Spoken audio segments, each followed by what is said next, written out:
कैसे हो बेटा आप? यस। एक बार बताइए, क्या आपको मेरी आवाज सुनाई दे रही है? क्या ऑडियो वीडियो क्लियर है? आप मुझे देख पा रहे हैं? ठीक है। तो आज 2026 मंथन बैच की पहली क्लास है और बैच को स्टार्ट करने से पहले बात भी करेंगे, पर सबसे पहले आप ये बता दीजिए, क्या आप मुझे प्रॉपरली सुन पा रहे हैं? जल्दी बताइए चैट में। क्या ऑडियो वीडियो क्लियर है? गुड मॉर्निंग, गुड मॉर्निंग सबको। क्या ऑडियो वीडियो क्लियर है? Yes yes yes. जिनके पास वॉइस का इशू है एक बार दोबारा से ज्वाइन करें। यस। होता है बेटा, कई बार बैच में जब बच्चे होते हैं ज्यादा तो कई बार आपको ऐसा लैग फील होता है। दोबारा ज्वाइन करो। यस। ठीक है, चालू करें, स्टार्ट करें। ठीक है। तो दो चीजें हैं बेटा जिस पर हम लोग डिस्कस करेंगे आज। सबसे पहले बेटा, आज पहली क्लास है तो मैं आपको दो तीन चीजें बताऊंगा, और आप में से बहुत सारे बच्चे ऐसे भी होंगे जो दोबारा ड्रॉप कर रहे होंगे, और बहुत सारे बच्चों का पहला ड्रॉप होगा। बॉटनी को लेकर मैं बताऊंगा, क्या आपने करना है वो बताऊंगा, और उसके साथ साथ मैं बेसिक आज आपका चालू करूंगा सेल, और वहां से आपका बेसिक बिल्डअप करूंगा। जो पेपर आया है नीट का इस बार, मेरी बात ध्यान से सुनना, नीट का इस बार जो पेपर आया है, खासकर फिजिक्स का मान लेते हैं, टफ से ज्यादा मैं ये बोलूंगा कि जैसे जैसे कॉन्सेप्ट इंपॉर्टेंट होते जाएंगे पेपर आपको टफ फील होगा। दूसरा इंपॉर्टेंट पॉइंट ये है बेटा कि टाइम हमेशा अब कम ही रहने वाला है। इस बात पे शायद कोई बच्चा ध्यान नहीं दे रहा है कि टाइम जो होगा ना बेटा, अब आपको कम ही फील होगा, क्योंकि अब पहली बार ये पेपर 3 घंटे का हुआ था। इसीलिए हमें क्या करना है, टाइम पे पेपर खत्म करने की हैबिट डालनी है, और वो कैसे होगी? प्रैक्टिस से। तो इस बैच को आप दो तरीके से लेंगे। एक, हम ज्यादा से ज्यादा बेसिक और कॉन्सेप्चुअल चीजें पढ़ेंगे। दूसरा, हम क्लास में बहुत ज्यादा क्वेश्चन प्रैक्टिस करेंगे। और फिर एक और इंपॉर्टेंट चीज है कि जब आप भी टेस्ट दें तो टाइम लगाकर क्वेश्चन सॉल्व करने की हैबिट डालें। सही है? यस यस, बताइए। यस। तो आपको यह समझना पड़ेगा कि क्वेश्चंस जो सॉल्व करने हैं ना हमें, वो टाइम लगाकर सॉल्व करने, नहीं तो होगा नहीं। सही है?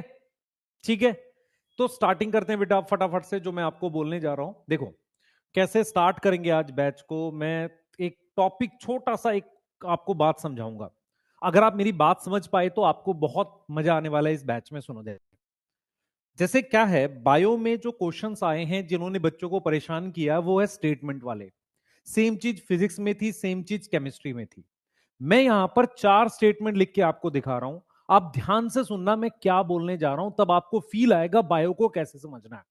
फॉर एग्जाम्पल, साल्विया जो है, साल्विनिया हेट्रोस्पोरस है, स्लेजिनेला होमोस्पोरस है। ये एक डाटा है प्लांट किंगडम का। समझो ध्यान से, आपको ये आना चाहिए, जरूरी नहीं है। पाइनस और नीम क्या है? हेट्रोस्पोरस है। ये कॉन्सेप्ट है, मेरी बात समझना, मैं आपको क्या समझा रहा हूं। जब मैं आपको प्लांट किंगडम पढ़ाऊंगा, अभी जस्ट एक बेसिक से पढ़ाऊंगा, टेंशन न लो। तो ये जो पहली लाइन है ये एक डाटा है, और दूसरी लाइन ये बोल रही है, क्योंकि सीड प्रेजेंट होता है जिम्नो और एंजियोस्पर्म में, तो दूसरी लाइन ये कह रही है कि ये कॉन्सेप्ट है। तो हमें यहां पर ये चीज समझनी पड़ेगी बायो में, कि डाटा और कॉन्सेप्ट, ध्यान से सुनेंगे बेटा, डाटा और कॉन्सेप्ट जो है ये कैसे आपको रिलेट करनी, ये बहुत इंपॉर्टेंट है। तो बायो में डाटा भी है और कॉन्सेप्ट भी है। बहुत सी ऐसी लाइनें हैं जो अनकही हैं। अनकही मतलब जो कह नहीं रखी। उसने ये तो बताया है कि पाइनस में जिम्नोस्पर्म और एंजियोस्पर्म में सीड होते हैं, पर उसने ये क्लियरली मतलब एंजियोस्पर्म को लेके नहीं बोला हेट्रोस्पोरस है, जिम्नो को लेके बोला भी है। तो मेरा पॉइंट सिर्फ आपको ये है कि जब हम बायो इस साल पूरी पढ़ेंगे, तो मैं आपको क्लियरली बताता हुआ चलूंगा कि देख बेटा, ये डाटा है और ये कॉन्सेप्ट है। इससे आपको बैठेगा कि क्या पढ़ना है। जैसे for example, double fertilisation gymnosperm में होती है, ये डाटा है, समझ ध्यान से। और कॉन्सेप्ट क्या है कि एंडोस्पर्म ट्रिप्लॉइड नहीं होता। अगर मेरे पास जिम्नोस्पर्म में डबल फर्टिलाइजेशन नहीं होगी तो एंडोस्पर्म ट्रिप्लॉइड नहीं होगा, क्योंकि डबल फर्टिलाइजेशन से वो बनता था। तो मेरा सिर्फ आपको यह समझाना है, जो भी बच्चे नए हैं, क्लास 12 के बाद फर्स्ट टाइम ड्रॉप कर रहे हैं, बायो में आपको यह समझना पड़ेगा, बहुत सी ऐसी बातें हैं जो अनकही हैं। अनकही मतलब जो बोल नहीं रखी हैं। और लोग क्या करते हैं, उसको कहते हैं कि देखो हम एनसीईआरटी पढ़ाते हैं। बहुत सी ऐसी बातें हैं जो अनकही हैं, जो हमें क्या करनी है, इसको डिस्कस करना है। इसको क्या करना है? डिस्कस करना है। हाँ जी सर। देखो एमडी सर आ गए, हम जूलॉजी पढ़ेंगे अब। केमिस्ट्री भी पढ़ना पड़ेगा। हाँ केमिस्ट्री पढ़ना पड़ेगा। हाँ भाई बच्चों, क्या हाल चाल है? देखो पूरी स्ट्रेटजी सर ने आपको बताई दी है, ठीक है।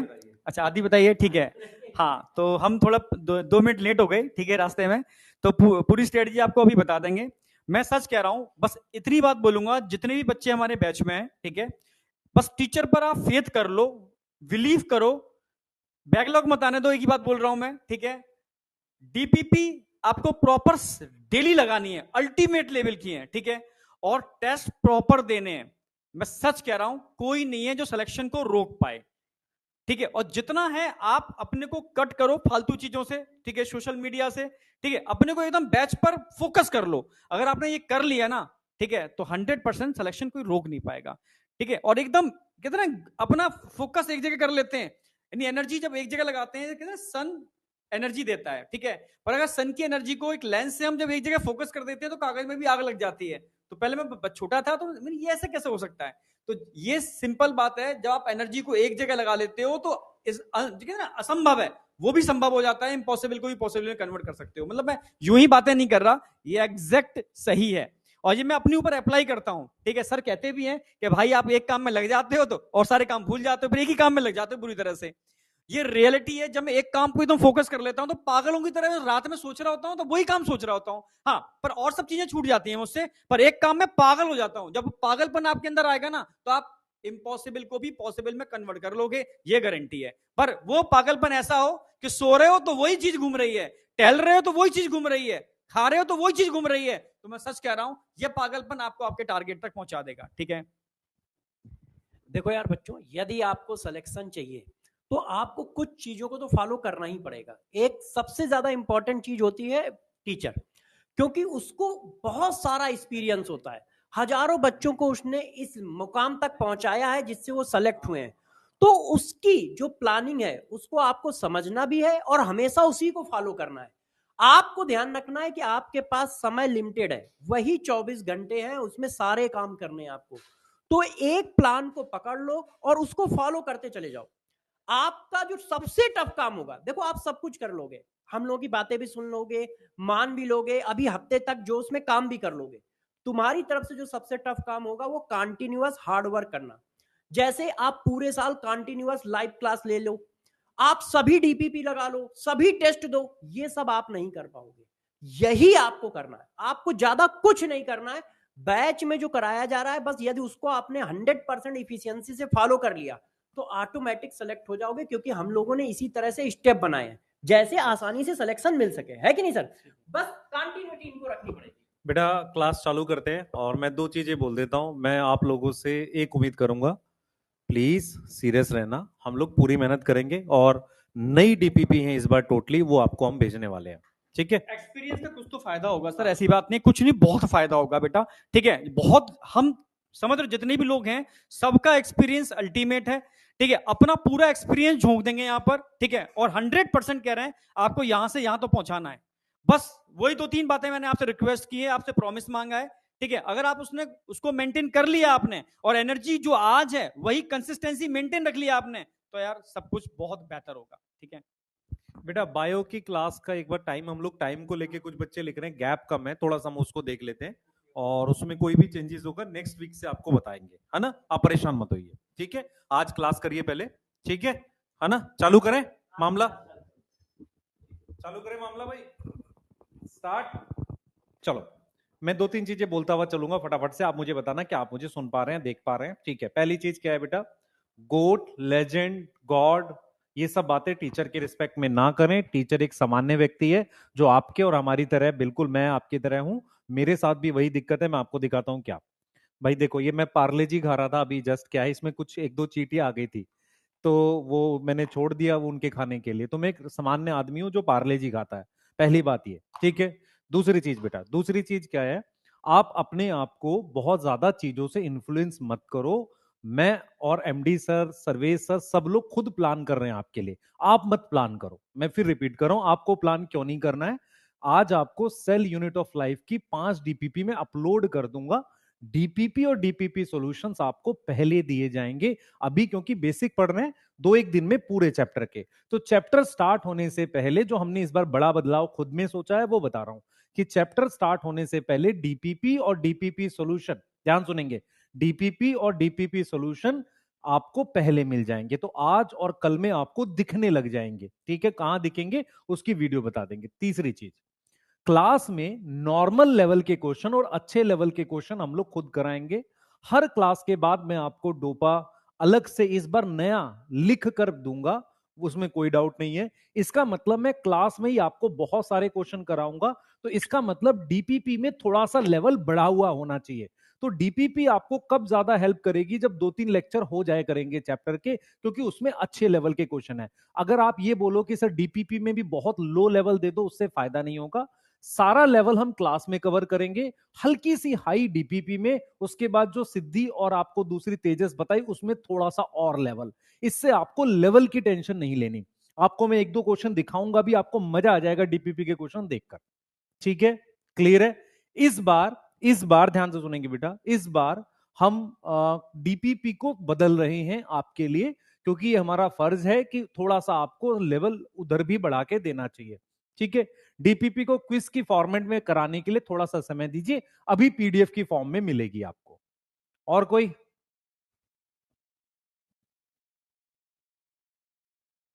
ठीक है, सही है। दूसरी चीज, हम कैसे स्टार्ट करेंगे सब बताऊंगा, अभी आप क्लियर हो। अब देखो मैंने आपको क्या बताया, आज पहली क्लास है, मैंने क्या बताया, मैंने आपको बताया ये 4 लाइनें लिखी हुई हैं। बायो में क्या है होता है बेटा, बहुत सारी चीजें डाटा होती है और बहुत सारी चीजें कॉन्सेप्ट होती है। जब हम ये बोलते हैं कि हम एनसीईआरटी पढ़ा रहे हैं, तो बहुत सारे लोगों को लगता है कि एनसीईआरटी रीड करना ही डाटा और कॉन्सेप्ट एक ही बात है। नहीं, अगर आप इसकी पहली लाइन देखोगे वो डाटा है जो कह रहा है कि साल्विनिया स्लैजिनेला हेट्रोस्पोरस है। दूसरी लाइन जो है जिसमें ये बोला जा रहा है कि जिम्नो और एंजियो ये भी हेट्रोस्पोरस है, ये कॉन्सेप्ट है। ये आपको तब समझ में आएगा जब ऐसा समझाया जाएगा कि टेरिडोफाइट हेट्रोस्पोरस होते हैं कुछ, पर जिम्नो और एंजियो कंप्लीटली होते हैं। तो आपको बायो को इसी तरीके से लेना है कि बहुत सारी चीज कॉन्सेप्ट है, उसके अराउंड डाटा है। डाटा याद करना आसान हो जाता है जब आप कॉन्सेप्ट समझते हो। क्या हुआ है इस साल, क्या बदला है, मैं आपको बताता हूं। इस साल बदला यह है बेटा कि जब पेपर टफ आ गया है ना, तो बच्चों को कॉन्सेप्ट की इंपॉर्टेंस समझ में आ गई है। अगर पेपर इजी आया होता इस साल भी बहुत, तो बच्चे क्या मैसेज करते, सर हम क्यों आपके लंबे लेक्चर्स देखते हैं, क्यों नहीं वन शॉट और मैराथन से कर लेते। मेरी बात समझ ध्यान से। क्या होता है, जैसे जैसे हम कंप्रेस करते हैं उसमें डाटा उतना ही रहता है, कॉन्सेप्ट घटता है। समझ इस बात को। तो तुम्हें अपनी ये क्लास बहुत अच्छे से करनी है। बहुत सारे बच्चे ऐसे होंगे जिनके अपने एक स्कोर बन रहा होगा। मैं तुम्हें थोड़ा सा आइडिया दे देता हूं, अब मैं क्या कहना चाह रहा हूं, क्या कहने चाह रहा हूं बेटा। यस, यस बेटा, लास्ट ईयर डोपा में कुछ करेक्शंस हैं, वो हम लोग कर देंगे। डीपीपी कब करना है, जब चैप्टर के 3-4-5 लेक्चर हो जाए, मैं अपने आप बता दूंगा आपको। डीपीपी आज नहीं करनी, सही है। चले, वॉइस प्रॉब्लम कैसे हो सकती है बेटा, अब सुनो ध्यान से, हम कैसे स्टार्ट कर रहे हैं। हम लोग कॉन्सेप्ट को कैसे स्टार्ट करेंगे, सुनना ध्यान से। मैं आपसे एक सवाल पूछता हूं, मुझे बताना। देखो, बहुत सारे स्टूडेंट अच्छे मार्क्स हैं, सिलेक्ट क्यों नहीं होते, मैं बताता हूं प्रॉब्लम कहां आ रही है। मान लो उसको 300 नंबर आया, उसको लगता है बायो आती है, लेकिन 300 नंबर के लिए उसको 1 घंटा 15 मिनट लग गए, ठीक है। उसके 340 मार्क्स आ रहे हैं, बायो आती है, लेकिन उसको 1.5 घंटे के आसपास लग गया। उसको बायो आती है, 320 नंबर आ गए, 1 घंटा 15 मिनट लग गया। मैं आपको सिर्फ यह समझा रहा हूं कि जब आपके 340 नंबर आए कम से कम, और आपको टाइम 50 मिनट के आसपास लगे, कितना भी टफ पेपर आए, 50 मिनट से लेके 55 मिनट लगे, बहुत टफ आए, तो आप समझो आपको बायो आती है। नहीं तो बायो में दिक्कत है, आपके कॉन्सेप्ट वीक हैं, इसलिए टाइम लग रहा है। क्या यहां तक क्लियर हो गया, क्या यहां तक क्लियर हो गया, क्या यहां तक क्लियर हो गया। मैं बेटा इस तरह की वीडियोस आराम से बना सकता हूं कि जो पढ़ा रहे हैं वो आ रहे हैं, पर उसका कोई इस संदर्भ में उसका कुछ लेना देना नहीं है। मैं ये भी मानता हूं कि जो बच्चे इस साल कम नंबर पे रह गए, ये सबका कलेक्टिव फेलियर है। एक अध्यापक जो मेरे जैसा है वो ये फील कर रहा है कि आप में से बहुत सारे बच्चे जिनके नंबर हो सकता है 300 आए हों, लेकिन उनकी अभी उतनी स्पीड नहीं है। तो प्लीज इस बैच को पूरा फॉलो करो। आपने स्टार्टिंग में लेक्चर्स जरूर देखने हैं जिनकी बायो स्ट्रांग भी है। मैं बताऊंगा कब आपने नोट्स नहीं बनाने जिन्होंने पुराने बना रखे हैं, लेकिन आपको उसमें नई चीजें ऐड करनी पड़ेंगी। आप हर दिन बिना नोट्स के मत बैठा करो। अगर आपके पास नोट्स बने हुए हैं तो पहले चैप्टर के बना लो, उसके बाद से हम डिस्कस करेंगे कितने परसेंट चेंज आया। और अगर आप पहले के भी नहीं बनाओगे तो दिक्कत है। तो अगर आपका ये मन में सवाल है कि सर क्या नोट्स बनाने हैं, बिल्कुल बनाने हैं। आप देखो मैं क्या नए क्वेश्चंस, नई चीज ऐड कर रहा हूं। दूसरी चीज क्या है, आप में से बहुत सारे बच्चे हो सकता है डिफरेंट मेरे 2022-23 के लेक्चर्स देखते हो, बहुत अच्छे लेक्चर्स हैं, पर चीजों में बदलाव आ गया है। अब मिनरल न्यूट्रिशन नहीं है, इसका मतलब एंजाइम्स में बहुत सारे टॉपिक हटा दिए गए, सुन ध्यान से। दूसरा, ट्रांसपोर्ट इन प्लांट नहीं है, इसीलिए कई बार एनाटॉमी में वो बातें नहीं बताई जाती, जैसे सेलुलोज का माइक्रोफिब्रिल को लेकर या कुछ चीजों को लेकर हम नहीं पढ़ाते अब। फिर नाइट्रोजन साइकिल नहीं बताते, किसमें, साइनोबैक्टीरिया वाले टॉपिक में, क्योंकि इकोसिस्टम से वो टॉपिक हट गया है। तो इसीलिए मैं बोल रहा हूं, क्योंकि लेक्चर्स में काफी चीजें बदलाव हुई हैं। दूसरा, हम और क्वेश्चंस ऐड करेंगे इस साल, तो प्लीज अपने बैच पर पूरा फोकस करना। सही है। टाइम को लेकर मैं बात कर लेता हूं बेटा, देख लेता हूं। डीपीपी बेटा एम, मैं फिर रिपीट करूंगा, आप मेरे साथ एक प्रॉमिस करो बच्चे, आप कोई भी नंबर अपने दिमाग में नहीं सोचोगे कि मैं 700 लाऊंगा, ना आप कॉलेज सोचोगे। आपको सबसे पहले मेरी बात समझ बेटा, मैं प्रैक्टिकल बात करूंगा। आपको सबसे पहले ये कहना है कि मैं एक गवर्नमेंट सीट, एक गवर्नमेंट कॉलेज की सीट अपने पास लूंगा। मैं कभी कोई कॉलेज नहीं सोचूंगा, क्योंकि क्या होगा, मैं उल्टी सीधी तैयारी करने लगूंगा। सबसे पहले मैं गवर्नमेंट अच्छे कॉलेज की सीट लूंगा, उसके बाद मैं एम्स की सोचूंगा। समझ ध्यान से, ये प्रैक्टिकल बात है, ये प्रैक्टिकल बात है। रीजन क्या है कि अगर आप बहुत सारा सोचोगे ना, 720 700 ऐसे सोचोगे, तो बेटा उससे प्रिपरेशन अच्छी नहीं होती। हमें क्या करना है, मेरे साथ समझो, हमें पूरा सिलेबस अच्छे से पढ़ना है, पूरे सिलेबस पर कमांड करनी है, टेस्ट देने हैं, ये चीजें करनी है। मैं कॉलेज को लेकर कभी एकदम ऐसा नहीं हूंगा मुझे यही चाहिए, क्योंकि इससे क्या होता है, इससे मोटिवेशन नहीं आता। इससे क्या होता है, आप एक उस रेस का हिस्सा बन जाते हो जो आपने करनी नहीं है।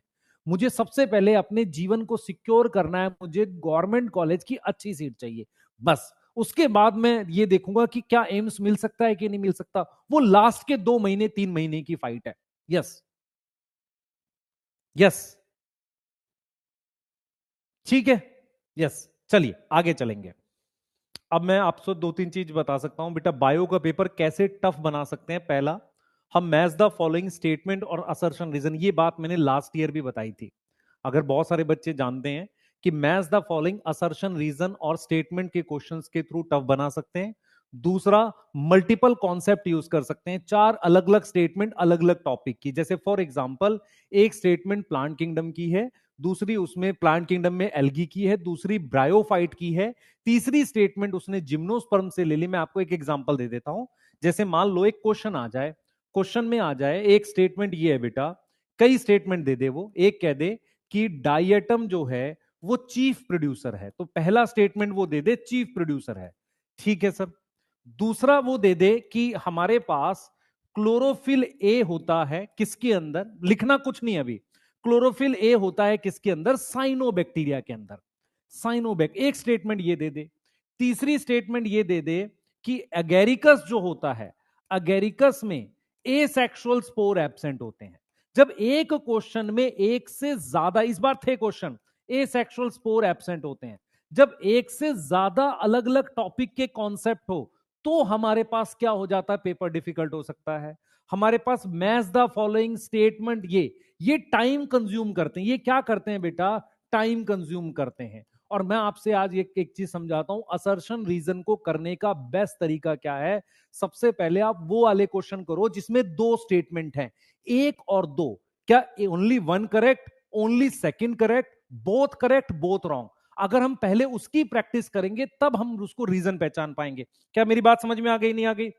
क्या मेरी बात समझ में आ गई, नहीं आ गई?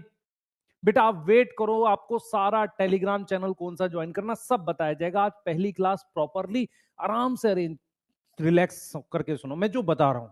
सबसे पहले जो बच्चे जिनका पहला drop, second drop, third drop, fourth drop कुछ भी है, बैच को प्रॉपर फॉलो करोगे, जितना बता रहा हूं उतना करना।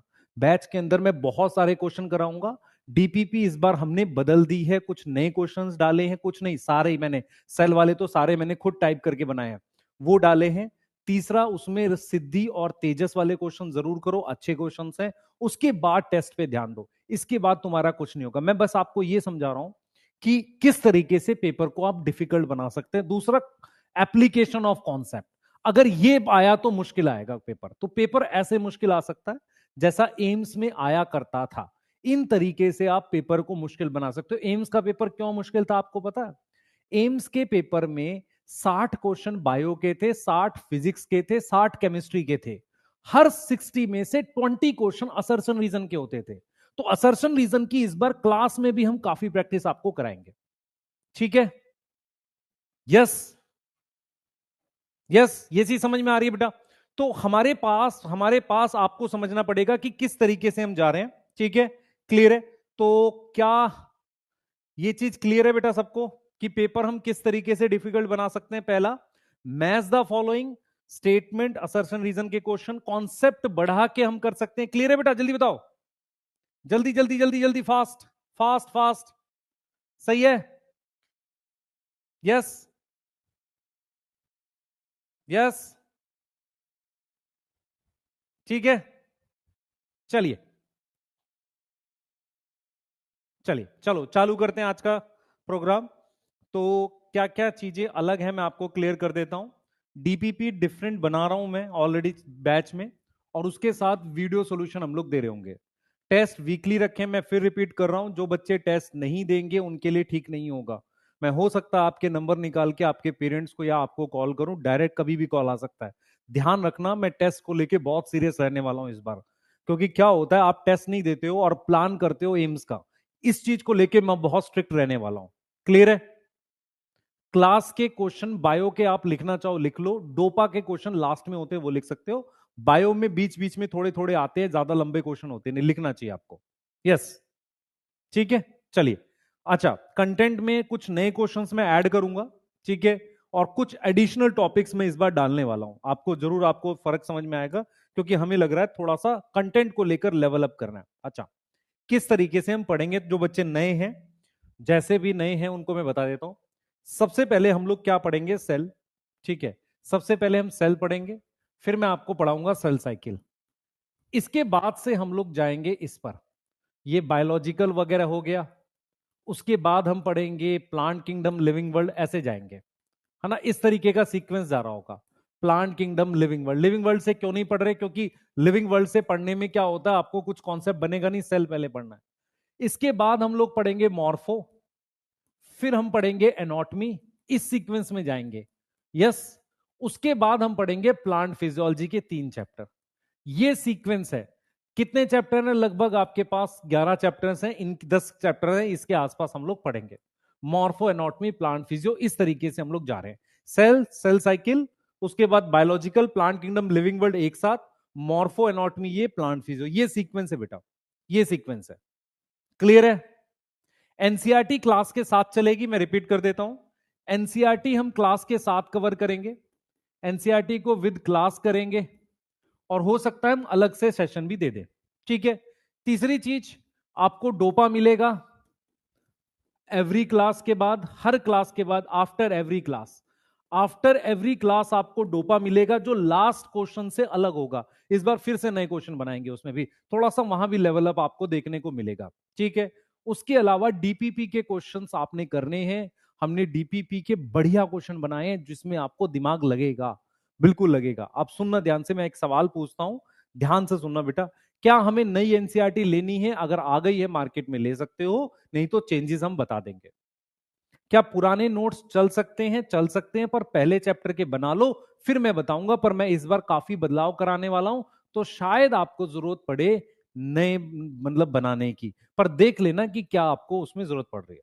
डोपा क्या होता है, जिस बच्चे को नहीं पता बेटा, डोपा है डेली, बहुत फेमस है बेटा ये, ऑब्जेक्टिव प्रैक्टिस असाइनमेंट। क्या होता है, क्लास के बाद मैं 10 क्वेश्चन अपने हाथ से लिखता हूं होमवर्क की फॉर्म में और उस 10 क्वेश्चन को अगले दिन डिस्कस करता हूं। ये इतना फेमस है क्योंकि इससे आपको बहुत फायदा होता है। यस यस, असर्शन रीजन को बढ़िया सॉल्व करेंगे। ठीक है, सही है। बायोमोलिक्यूल बेटा इस बार एमडी सर करा रहे हैं, लास्ट टाइम मैंने कराया था। आपके पास दोनों जगह के अवेलेबल है ऑलरेडी, टेंशन नहीं लेंगे। ठीक है, चले।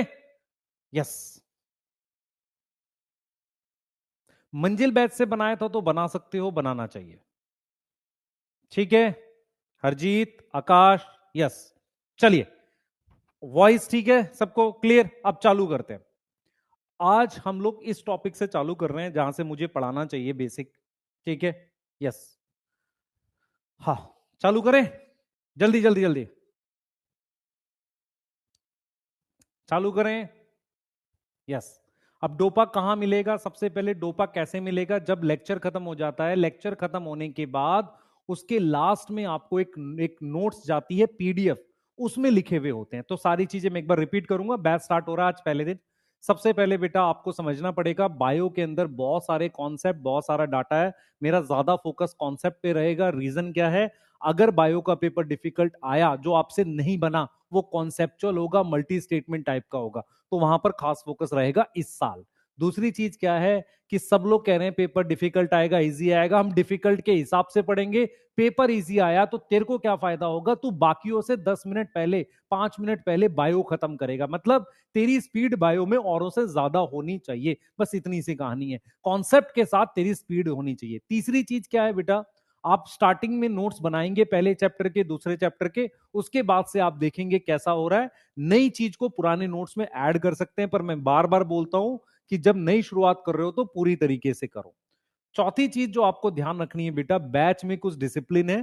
टेस्ट को लेके हम हर वीक में टेस्ट ले रहे हैं, और डीपीपी इस बार मैंने नई बनाई है क्वेश्चंस, और थोड़े से डिफिकल्ट क्वेश्चन। ऐसा नहीं है कि हमने छोटे क्वेश्चन रखे हैं, एक एक ऑप्शन वाले, मल्टी स्टेटमेंट भी रखे हैं डीपीपी में, कई तरह के रखे हैं। तो उससे आपको टाइम लगेगा डीपीपी सॉल्व करने पर, बढ़िया मजा आएगा। इस बार बेसिक से पढ़ाएंगे, पूरा बेसिक से पढ़ाएंगे। ठीक है, यस, क्लियर?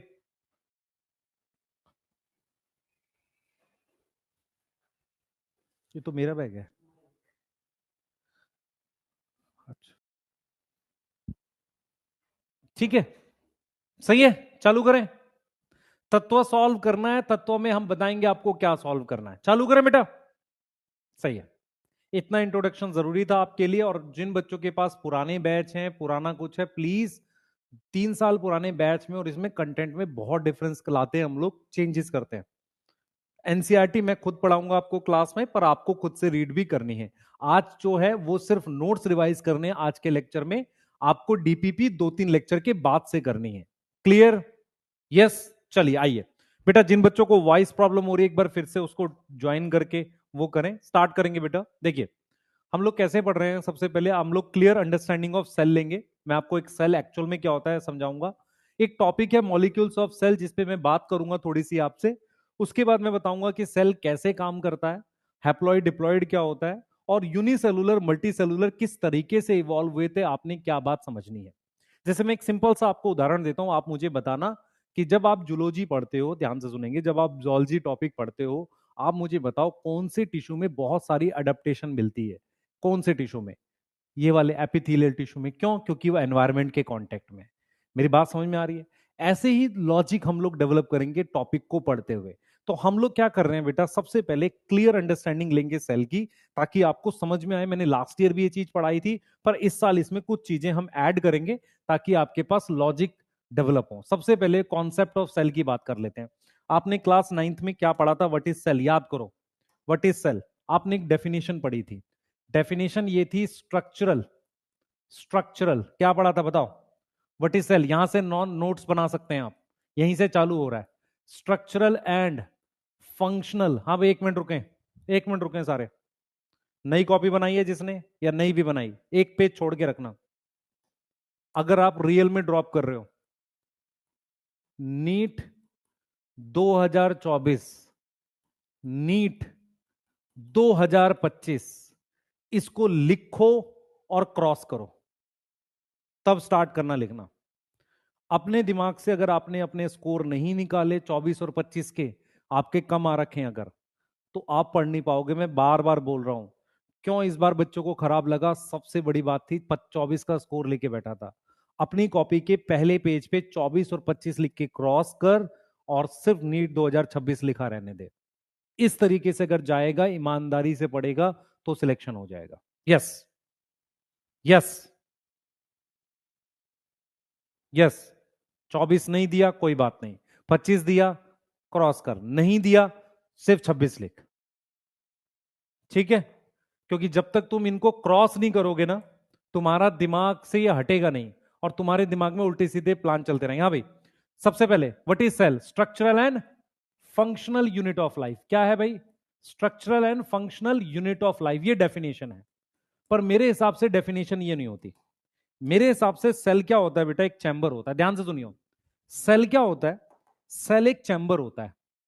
सेल क्या होता है? Cell is a chamber. Chamber समझ में आता है क्या? चैम्बर समझ में आता है? सेल क्या होता है? एक चैम्बर होता है। चैम्बर का मतलब होता है एक ऐसी जगह होती है जो बाहर और अंदर के एनवायरनमेंट को अलग करती है। मेरी बात समझ। अगर मैं तेरे से पूछूं व्हाट इज मार्कर, ध्यान सुन, व्हाट इज मार्कर, जब मैं तुझे पूछूं ये मार्कर क्या है, तो तू क्या बोलेगा? मार्कर एक प्लास्टिक की बनी हुई चीज है जिससे लिखते हैं। ये वही डेफिनेशन है। पर रियल में अगर मैं तेरे से पूछूं मार्कर, तो शायद मैं कुछ और एक्सप्लेन करूं। ऐसे ही मैं आपसे कह रहा हूं कि जब मैं आपसे बोलूं व्हाट इज सेल, तो सेल एक प्रकार का चैम्बर, एक प्रकार का बॉक्स, एक प्रकार का ऐसा स्ट्रक्चर होता है, ऐसा स्ट्रक्चर होता है जो सेपरेट करता है। क्या करता है बेटा? सेपरेट करता है किसको? Separate outer and inner environment. Outer और इनर एनवायरनमेंट को अलग करता है, उसको हम क्या बोलते हैं? सेल बोलते हैं। पहला पॉइंट क्लियर हो गया? पहला पॉइंट क्लियर हो गया। सेल एक ऐसा चैम्बर है जो बाहरी और अंदर के एनवायरनमेंट को अलग करता है। अब सवाल ये उठता है बाहर क्या है, और सवाल ये उठता है अंदर क्या है। ध्यान से सुनना जो मैं बोलने वाला हूं। एक्चुअल में क्या हुआ था? लाइफ सबसे पहले मुझे बताओ कहां आई थी? लैंड पे या पानी में? कहां आई थी बेटा? लैंड पर या पानी में? लैंड पर या पानी में? लाइफ सबसे पहले कहां आई थी? लैंड पर या पानी में? पानी में आई थी। ये कहीं लिखा हुआ है? एनसीईआरटी में कहीं लिखा हुआ है? मैं आपसे पूछता हूं, एनसीईआरटी में कहीं लिखा हुआ है? देखो, तुम्हें एनसीईआरटी पढ़नी सीखनी पड़ेगी। एनसीईआरटी में कहीं लिखा हुआ है क्या? नहीं। लेकिन हम कैसे पता करेंगे? बताता हूं। प्रोटिस्टा में लिखा हुआ है they are mostly aquatic. Protista कहां मिलते हैं? मोस्टली पानी में मिलते हैं। प्रोटिस्टा कैसे होते हैं? सिंगल सेल के। तो जब भी लाइफ आई होगी तो कैसी आई होगी? यूनिसेलुलर आई होगी, चाहे प्रोकैरियोट हो चाहे यूकैरियोट हो। मेरी बात समझ में आ रही है नहीं आ रही है? अगर मैं आपसे आज एक स्टेटमेंट बोलूं, एक क्वेश्चन बोलूं कि unicellular organism should be mostly aquatic, सही है? क्यों? बताता हूं, रीजन बताता हूं। देखो क्या हुआ था। सेल क्या है बेटा? आउटर और इनर एनवायरनमेंट को अलग करता है। तो आउटर क्या है? आउटर में एक्वस है। एक्वस क्या है? मीडियम है, बाहर पानी जैसा मीडियम है। इनर क्या है? इनर भी एक्वस है। इनर भी क्या है? एक्वस मीडियम है। पर इस एक्वस मीडियम में क्या चल रहा है बेटा? एक्वस मीडियम में क्या चल रहा है? कुछ केमिकल रिएक्शन हो रहे हैं। क्या हो रहे हैं बेटा? कुछ केमिकल रिएक्शंस हो रहे हैं। कुछ केमिकल रिएक्शन हो रहे हैं। उसमें और भी चीजें हैं, उसमें कुछ आयंस हैं, कुछ प्रोटीन्स हैं, ये सारी चीजें हैं। यस, इसलिए इस एक्वस मीडियम को हम क्या नाम दे देते हैं सर? साइटोप्लाज्म नाम दे देते। क्या दे देते हैं? साइटोप्लाज्म। क्या ये पूरी तरह से लिक्विड होता है? नहीं, इसलिए इसको सेमी फ्लूइड कहते हैं। तो मेरी अगर आप बात समझ पाओ, सेल एक प्रकार का चैम्बर होता है। उस चैम्बर के अंदर कुछ पानी है और बाहर भी पानी है। बाहर और अंदर का पानी कैसे अलग है कि अंदर मेरे पास कुछ केमिकल रिएक्शन चलते हैं। अब यहां पर मुझे बताना, ध्यान से सुनना। साइटोप्लाज्म में अब देखो क्वेश्चंस क्या क्या मैं बना सकता हूं, सुनना ध्यान से। अब देखो मैं क्वेश्चंस कैसे कैसे बना सकता हूं, ध्यान से सुनेंगे। सबसे पहला क्वेश्चन ये है बेटा, ध्यान से सुनेंगे। सबसे पहला क्वेश्चन ये है कि हमारे पास क्या है? सबसे पहला क्वेश्चन मैं ये बना सकता हूं कि साइटोप्लाज्म में मैक्सिमम कंटेंट क्या है? ए प्रोटीन, बी वाटर। तो सबसे ज्यादा कंटेंट क्या होगा सर? डेफिनेटली पानी होगा, क्योंकि मीडियम कैसा है? एक्वस है। समझ में आ रहा है? एक्वस है। क्लियर है? एक्वस है। अब देखो दूसरा क्वेश्चन सुनो ध्यान से। साइटोप्लाज्म का मेन फंक्शन क्या है? साइटोप्लाज्म का मेन फंक्शन क्या है? ए, स्पेस भरता है, स्पेस फिल करता है। बी, एक्ट एज मीडियम, ज्यादा सही। C, act as medium for chemical reaction. तुम्हें क्या ठीक लग रहा है? सोचो बेटा, जब तक तुम सोचना नहीं चालू करोगे तो तुम्हें चीजें समझ नहीं आएंगी। तो कैसे काम कर रहा है? मीडियम की तरह काम कर रहा है फॉर केमिकल रिएक्शन। तो साइटोप्लाज्म कैसा होता है? एक मीडियम होता है। मीडियम जहां पर खूब सारे आयंस हैं, प्रोटीन है, कार्बोहाइड्रेट है, लिपिड है, बहुत सारी चीजें हैं। तो साइटोप्लाज्म जो होगा, ध्यान सुनेंगे, साइटोप्लाज्म जो होगा उसमें प्रोटीन्स होगी, आयंस होंगे, शुगर्स होंगी, ये सारी चीजें होती हैं। ये सारी चीजें होती हैं। अच्छा, अगर मैं आपको, ध्यान से सुनना, ध्यान से, अगर मैं आपको एक क्वेश्चन और दे दूं कि साइटोप्लाज्म में, साइटोप्लाज्म हैव ए, मैं क्लियर लिखता हूं, ऑर्गेनिक, बी इनऑर्गेनिक, सी वाटर, और डी ऑल। अगर आप ध्यान से देखो, साइटोप्लाज्म में प्रोटीन भी है, तो इसका मतलब ऑर्गेनिक भी है, आयंस भी है, इनऑर्गेनिक भी है, पानी है, तो ऑल आएगा। मैं बस आपको यह समझाने की कोशिश कर रहा हूं। अपने दिमाग में यह बिठाओ कि सेल एक प्रकार का चैम्बर होता है जो अंदर और बाहर के एनवायरनमेंट को अलग करता है। क्या यह बात बैठ रही है तुम्हारे दिमाग में? क्या यह बात बैठ रही है?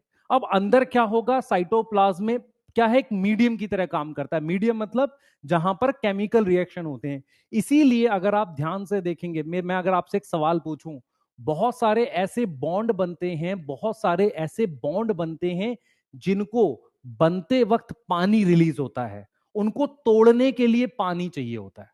तो कहीं ना कहीं पानी एज अ मीडियम काम करता है जो साइटोप्लाज्म में है, और अंदर और बाहर के एनवायरनमेंट को अलग कौन करता है? ये जो चैम्बर है। अब ये जो चैम्बर की वॉल है, ध्यान सुनेंगे, ध्यान सुनेंगे, तो इसका मतलब सेल क्या हो गया? सेल क्या हो गया? एक चैम्बर हो गया। वो आउटर और इनर एनवायरनमेंट को क्या करता है बेटा? क्या करता है? सेपरेट करता है। आउटर एनवायरनमेंट में एक्वस मीडियम है, इनर में। अब हम ये समझेंगे बेटा कि जो वॉल ऑफ सेल है, वॉल ऑफ सेल, उसको हम सेल मेम्ब्रेन कहते हैं। अब उसको किसका बना होना चाहिए? कौन सी चीज होनी चाहिए? वो हाइड्रोफोबिक होनी चाहिए, पानी को रिपेल करे, या पानी को अट्रैक्ट करे? ये बताओ। हाइड्रोफोबिक होनी चाहिए, हाइड्रोफिलिक होनी चाहिए? जल्दी बताओ बेटा। हाइड्रोफोबिक होनी चाहिए, हाइड्रोफिलिक होनी चाहिए? जल्दी बताओ। कोई भी ऐसी चीज जो पानी को सेपरेट करे, सेपरेट टू एक्वस मीडियम, किसको सेपरेट कर रहा है? टू एक्वस मीडियम को सेपरेट कर रहा है, तो उसको क्या होना चाहिए? हाइड्रोफोबिक होना चाहिए या हाइड्रोफिलिक होना चाहिए? जल्दी बताओ। उसको होना चाहिए हाइड्रोफोबिक। तो मेरे दिमाग में कुछ चीजें चली गई, मेरे दिमाग में कुछ चीजें चली गई कि सेल एक चैम्बर है जिसकी दीवार, सेल मेम्ब्रेन, एक ऐसी चीज की बनी हुई है जो हाइड्रोफोबिक है, पानी को रिपेल करता है, पानी से दूर जाता है। यहां तक कोई दिक्कत है? ये बताओ, यहां तक कोई दिक्कत है? यहां तक तो दिक्कत नहीं है। सर ये हम क्यों पढ़ते हैं, मैं आपको बताता हूं ये हम क्यों पढ़ते हैं। क्योंकि जब तक आपको सेल के बारे में क्लियर अंडरस्टैंडिंग नहीं होगी, तब तक आप बहुत सारे क्वेश्चंस नहीं कर पाओगे। मैं आपको कुछ क्वेश्चंस भी दिखाऊंगा। क्या यहां तक क्लियर हो गया? यहां तक क्लियर हो गया?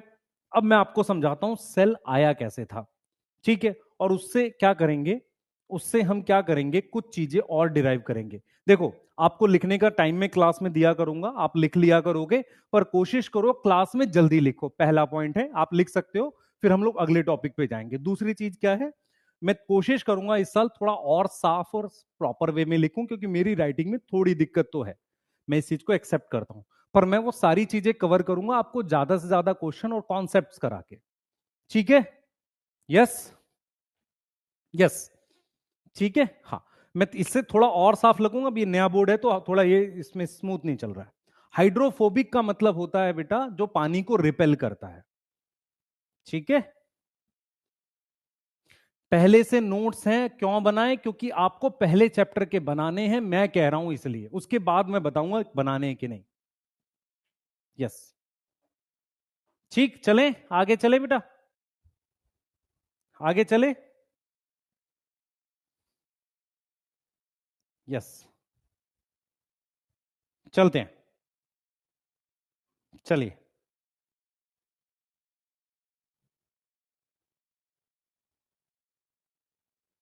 चलिए आगे आ जाइए, आगे आइए, यहां तक लिख लिया होगा, अब आ जाओ। सबसे पहले मैं आपसे पूछूंगा सेल कैसे बना था, ध्यान सुनेंगे। सबसे पहले आपको समझना पड़ेगा, हमारे पास एक कंपाउंड होता है उसको कहते हैं लिपिड। एक कंपाउंड होता है लिपिड। लिपिड कैसा होता है? हाइड्रोफोबिक होता है। ठीक है, सबसे पहले समझो लिपिड क्या होता है। लिपिड क्या होता है? एक कंपाउंड होते हैं, ठीक है, जो वाटर इनसॉल्युबल होते हैं। क्या होते हैं? वाटर इनसॉल्युबल होते हैं। इतनी बात में किसी को दिक्कत है क्या? वाटर इनसॉल्युबल होते हैं, ठीक है, इतनी बात में कोई दिक्कत है क्या? बेटा लिस्ट ऑफ टॉपिक की स्लाइड में दिखा देता हूं आपको, पर ये आपको जरूरत नहीं है अभी, खाली सम बेसिक करके कॉन्सेप्ट ऑफ सेल से हम चालू कर रहे हैं। देखो, वाटर इनसॉल्युबल होता है, इसकी एक टाइप होती है, उसको कहते हैं फॉस्फोलिपिड। सुनना ध्यान से, इसकी एक टाइप होती है जिसको हम कहते हैं फॉस्फोलिपिड। फॉस्फोलिपिड कैसा दिखता है बेटा? ध्यान से सुनेंगे, फॉस्फोलिपिड कैसा होता है समझना इस बात को। उसमें क्या होता है बेटा? फॉस्फोलिपिड में क्या होता है? इस तरीके से चार्ज हेड होता है, चार्ज मतलब पोलर हेड होता है, और ऐसे दो टेल होती हैं, तो इसको कहते हैं पोलर हेड। क्या बोलते हैं? Polar head. और ये जो होती हैं ये हाइड्रोफोबिक टेल होती हैं, हाइड्रोफोबिक टेल होती हैं। मैं आपसे एक सवाल पूछूंगा, मुझे बताना क्या मैं सही बोल रहा हूं, हाँ या ना। कभी ट्रेन में गए हो आप में से कोई?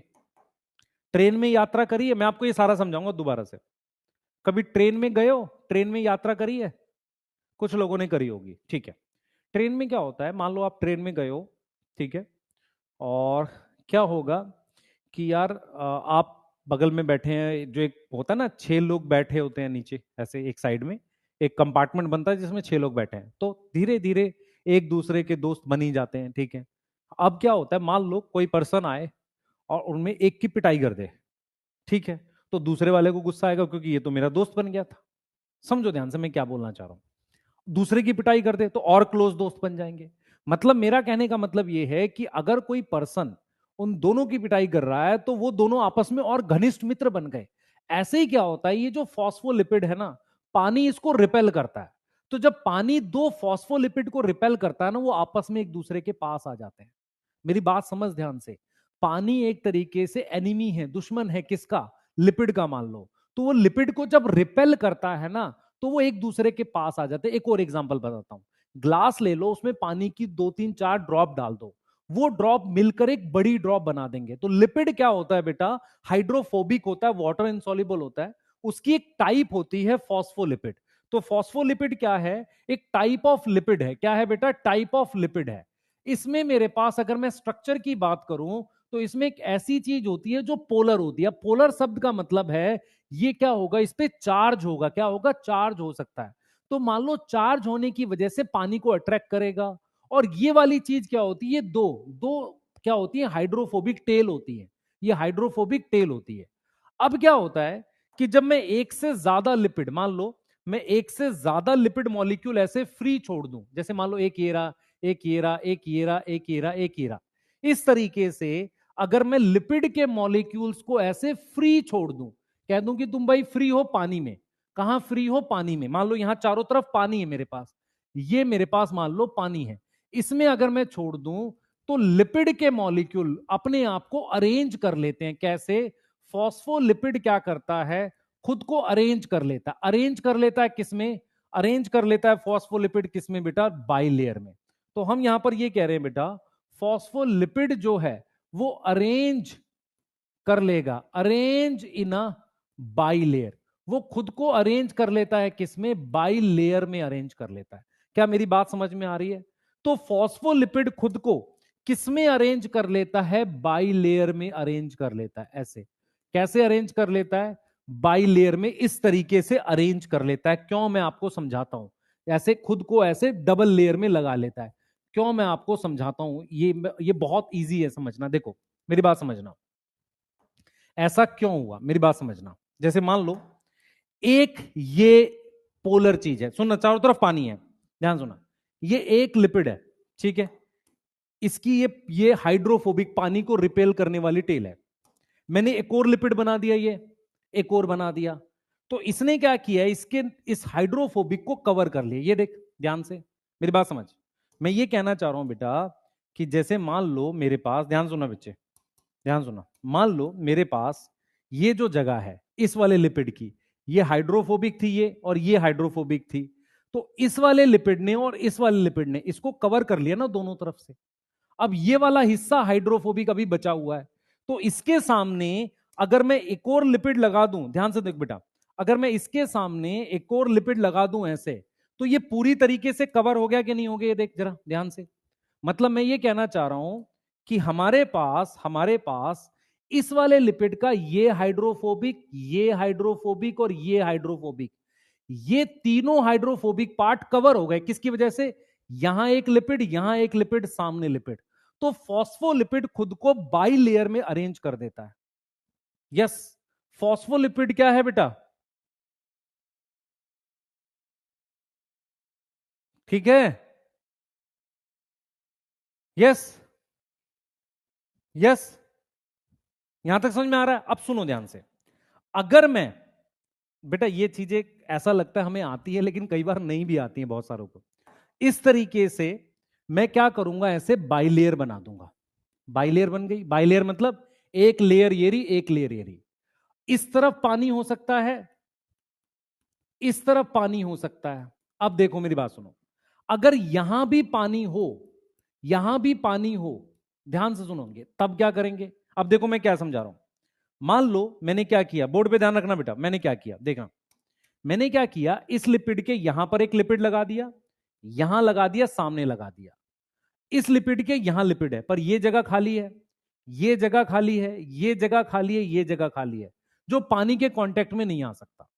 इस वजह से क्या होता है कि लिपिड की बाई लेयर ऐसे क्लोज स्ट्रक्चर बना देती, ऐसे, जिसे हम सेल के नाम से जानते हैं।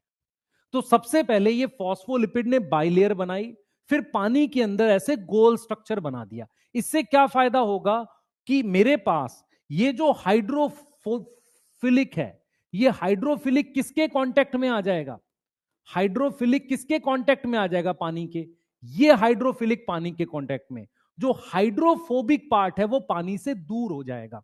क्या यहां तक क्लियर है? क्या यहां तक क्लियर है? जल्दी बताओ, यहां तक क्लियर है? यहां तक क्लियर है? जल्दी बताओ बेटा। तो कहीं ना कहीं आपको यह समझना पड़ेगा बेटा, आप एक बार थोड़ा सा ना, जिनको ऐसा लग रहा है लैग हो रहा है, एक बार फिर से ज्वाइन करके देखो, या अपना वो चेंज करके देखो कि कौन से पी पर आप देख रहे हो, है ना? आपके नेटवर्क का इशू हो सकता है। ठीक है, यस। तो हमारे पास एक गोल स्ट्रक्चर बन जाएगा। तो जो सेल बना था ना, सेल कैसे बना था मैं आपको समझाता हूं। सबसे पहले लिपिड आया होगा, लिपिड ने बाइलेयर बनाई होगी, समझो ध्यान से। तो सेल कैसे इवॉल्व हुआ होगा? मान लो मैं लिखता हूं सेल इवॉल्व हुआ, तो कैसे इवॉल्व हुआ होगा? सबसे पहले फॉस्फोलिपिड होगा, फॉस्फोलिपिड से मेरे पास क्या बना होगा? फॉस्फोलिपिड से क्या बना होगा? बाइलेयर बनी होगी, बाइलेयर से क्या बना होगा? एक क्लोज स्ट्रक्चर बना होगा। और क्या हुआ फिर? तो अंदर का जो पानी है वो क्या बन गया? ये वाला पानी क्या बन गया? साइटोप्लाज्म बन गया। यस और नो? ऐसा हुआ है। अब मैं आपसे कह रहा हूं एक क्वेश्चन मुझे करके बताओ, फिर मेरे को बताना क्या होगा। देखो ये कॉन्सेप्चुअल क्वेश्चन है। When we break cell membrane we obtain, अगर मैं किसी सेल की मेम्ब्रेन को तोड़ दूं, मेरे पास ये एक सेल की मेम्ब्रेन है, ये एक सेल की मेम्ब्रेन है, अगर मैं इस सेल की मेम्ब्रेन को तोड़ दूं तो मुझे क्या मिलेगा? मान लो मैंने इसको टुकड़ों में तोड़ दिया, मुझे क्या मिलेगा बताओ? मुझे क्या मिलेगा? मुझे क्या मिलेगा? जल्दी जल्दी जल्दी, मुझे क्या मिलेगा? आंसर आएगा सी। बताता हूं क्यों। क्योंकि ये छोटे छोटे, ये देखो बेटा, जब मैं इसको तोड़ दूंगा तो तोड़ने के बाद ये ऐसा आ जाएगा, ये डबल लेयर है, ऐसा आ जाएगा। तो ये जो छोटा टुकड़ा है ये गोल घूम जाएगा ऐसे, और एक छोटा वेसिकल बना देगा। क्यों? क्योंकि इसका ये वाला हिस्सा पानी के कांटेक्ट में आ जाएगा, ये वाला पानी के कांटेक्ट में आ जाएगा, तो ये घूम के ऐसे गोल बना देगा। इसीलिए क्या होता है कि जब आप मेम्ब्रेन तोड़ते हो तो छोटे छोटे वेसिकल बनते हैं। जब आप ईआर तोड़ते हो तो छोटे छोटे वेसिकल बनते हैं। इसका कॉन्सेप्ट और कहां यूज होगा? सेल साइकिल में। सेल साइकिल में जब न्यूक्लियर मेम्ब्रेन टूटती है तो छोटे छोटे वेसिकल्स बन जाते हैं। यस और नो? यस और नो? तो ये दिमाग में अगर आपको बैठेगा तो 10 कॉन्सेप्ट बैठेंगे। मैं फिर रिपीट कर रहा हूं बच्चे, बेसिक बहुत इंपॉर्टेंट होता है। ये कहां कहां यूज होगा? बायोमोलिक्यूल में, जहां पर क्या है, लिपिड एग्रीगेशन बना लेता है। तो जब आप किसी ऑर्गेनल को तोड़ोगे, जैसे आपने किसको तोड़ दिया, ईआर को, गोल्जी बॉडी को, तो वो तोड़ने के बाद ऐसे गोल से वेसिकल बना देती है जिनको हम माइक्रोजोम्स बोलते हैं। ये हमने पढ़ाया नहीं कभी आपको, लेकिन आगे जाकर फ्यूचर में पता चलेगा आपको। यस और नो? यस और नो? समझ आया नहीं आया? समझ आया नहीं आया? मैंने क्या समझाया? मैंने आपको क्या समझाया? सुन, मैंने आपको यह समझाया कि जैसे आप देख, फिर मैं रिपीट करूंगा जिसको नहीं आया। देख, ये मान ले हाइड्रोफोबिक है, ये हाइड्रोफोबिक है। अब इसके चारों तरफ मैंने एक लिपिड ये लगा दिया, एक इधर लगा दिया, एक इधर लगा दिया। मान ले अगर मैं इसको टुकड़े में ऐसे तोड़ दूं तो ये वापसी अगर गोल नहीं बनाएगा। देख मेरी बात समझ ध्यान से। अगर ये मान लो टुकड़े में टूट गया तो ये हिस्सा पानी के कांटेक्ट में आएगा कि नहीं? बता। ये हिस्सा पानी के कांटेक्ट में आएगा, ये हिस्सा पानी के कांटेक्ट में आएगा। तो पानी को अवॉइड करने के लिए बेटर है कि ऐसे घूम के छोटे छोटे वेसिकल्स बनाते। समझ आ रहा है कि नहीं आ रहा? बाइलेयर मोनोलेयर बनने से पहले क्या बन जाएगा? स्मॉल वेसिकल्स बन जाएंगे। क्या बन सकते हैं? स्मॉल वेसिकल्स फॉर्म हो सकते हैं। क्या यहां तक मेरी बात समझ में आई है कि नहीं? यस बेटा। इफ्तिकार, अभी क्लास के लिए हम देखते हैं, टाइमिंग के लिए ना। यस, यहां तक क्लियर है कि नहीं बताओ? यहां तक क्लियर है कि नहीं बताओ? आप समझ में आ गई बात? क्यों? क्योंकि उसको पानी को अवॉइड करना है। किसको अवॉइड करना है? पानी को अवॉइड करना है। तो हमने सबसे पहले क्या सीखा? What is cell? सेल क्या होता है बताओ? सेल क्या होता है? एक चैम्बर होता है। सेल की दीवार किस चीज की बनी होनी चाहिए? एक ऐसी चीज की जो पानी को रिपेल करे। अगर मैं आपसे पूछूं, मेरे को एक सवाल का आंसर देना, फॉस्फोलिपिड, ध्यान से सुनना, ध्यान से सुनना। अगर मैं आपको क्वेश्चन दूं, ध्यान से सुनना, स्टेटमेंट का क्वेश्चन है, बड़ा बड़ा प्यारा क्वेश्चन है। स्टेटमेंट 1 ये है कि लिपिड बाइलेयर, लिपिड बाइलेयर जो है is hydrophobic. Done? Done? Overall hydrophobic है। ठीक है। स्टेटमेंट 2, जो फॉस्फोलिपिड है, फॉस्फोलिपिड है, have both hydrophilic and hydrophobic. Yes और नो? यस और नो? हाँ, फॉस्फोलिपिड में दोनों पार्ट हैं, लेकिन जब ये मेम्ब्रेन बन जाती है ऐसे, तो ये क्या करता है, इसके अंदर का एनवायरनमेंट ऐसा होता है जो पानी को रिपेल करता है, इसलिए पानी यहां से यहां तक आसानी से नहीं जा पाता। ठीक है।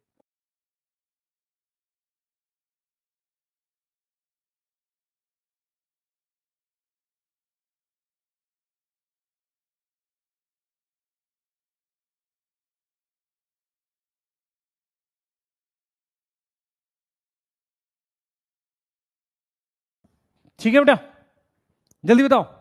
सही है? ये समझ में आया कि नहीं आया? जल्दी बताओ बेटा, जल्दी जल्दी, फास्ट फास्ट फास्ट फास्ट। तो ये हमारे पास क्या है? ये बोथ करेक्ट हो गया। आप समझो, ये क्या हो गया हमारे पास? बोथ करेक्ट हो गया।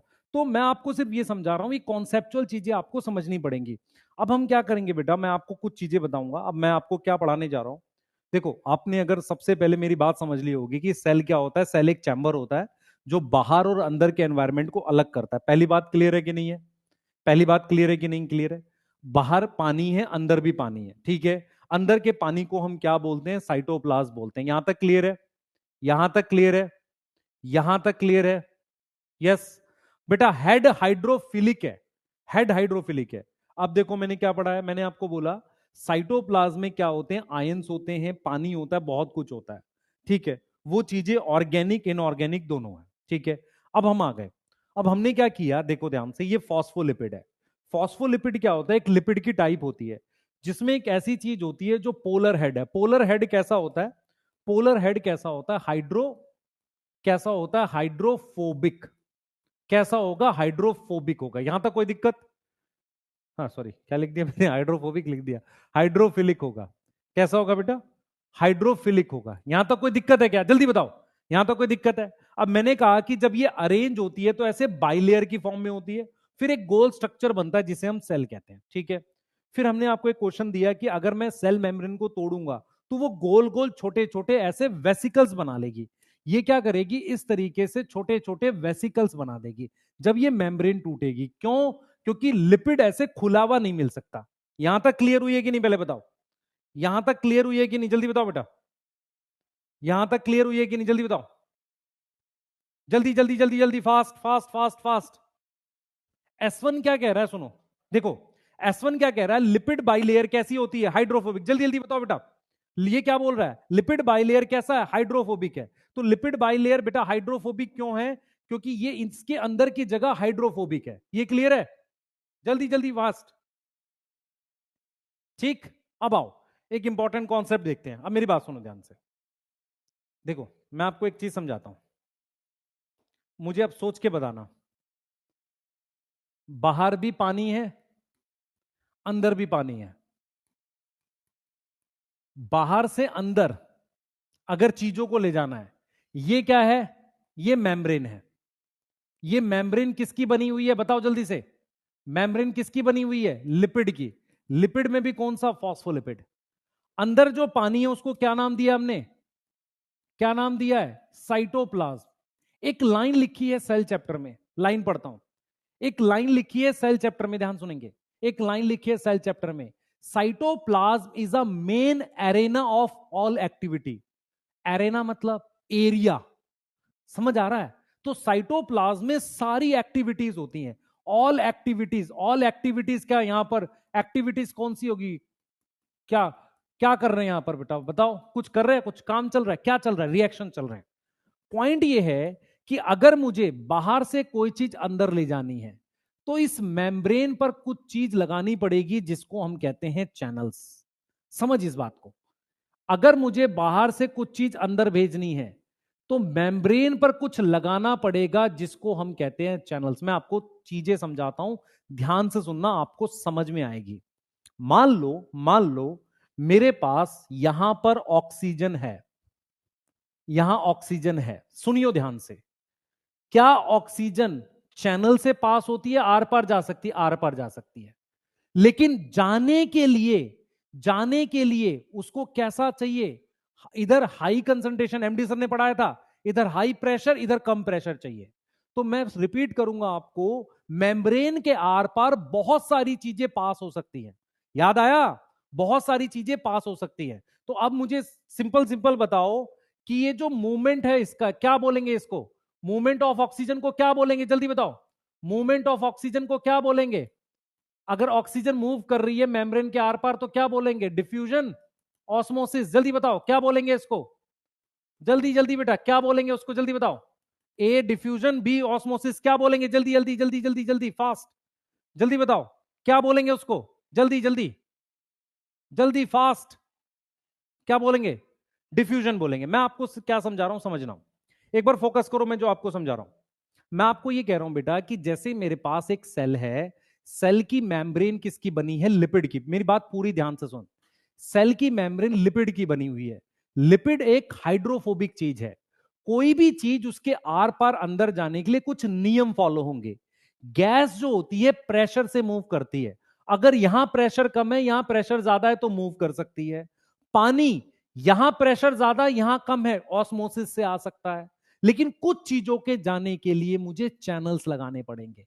तो आपको यह समझना है कि सेल में एक इंपॉर्टेंट कंपोनेंट सेल में क्या होता है बेटा? From outside to inside of cell. अगर मुझे सेल के अंदर चीजें लानी है तो कैसे होगी? मूवमेंट कैसे होगी? मूवमेंट बाई, कैसे करेंगे बताओ? मूवमेंट बाई कैसे करेंगे? Movement by diffusion, channel, active transport. Diffusion होगा, चैनल्स होंगे, और क्या होगा? एक्टिव ट्रांसपोर्ट होगा। मैं थोड़ा सा और एक्सप्लेन कर देता हूं चीजों को समझाने के लिए। 2 मिनट मेरी बात बहुत ध्यान से सुनना, आपके लिए इंपॉर्टेंट है, मेरी बात समझ ध्यान से। सेल के अंदर बहुत सारी चीजें चाहिए जो बाहर प्रेजेंट है, अंदर नहीं है। मेरी बात समझ। Cell is a structural functional unit of life है, लाइफ की एक यूनिट है। उसके अंदर बहुत सारी चीजें बाहर से अंदर एंटर करती हैं, कुछ चीजें डायरेक्ट चली जाती हैं। सिर्फ डिफरेंस होना चाहिए किस चीज का, बाहर प्रेशर ज्यादा अंदर प्रेशर कम आ जाएगा। समझ आ रहा है नहीं आ रहा? समझ आ रहा है नहीं आ रहा? बोलो जल्दी से, समझ आ रहा है नहीं आ रहा?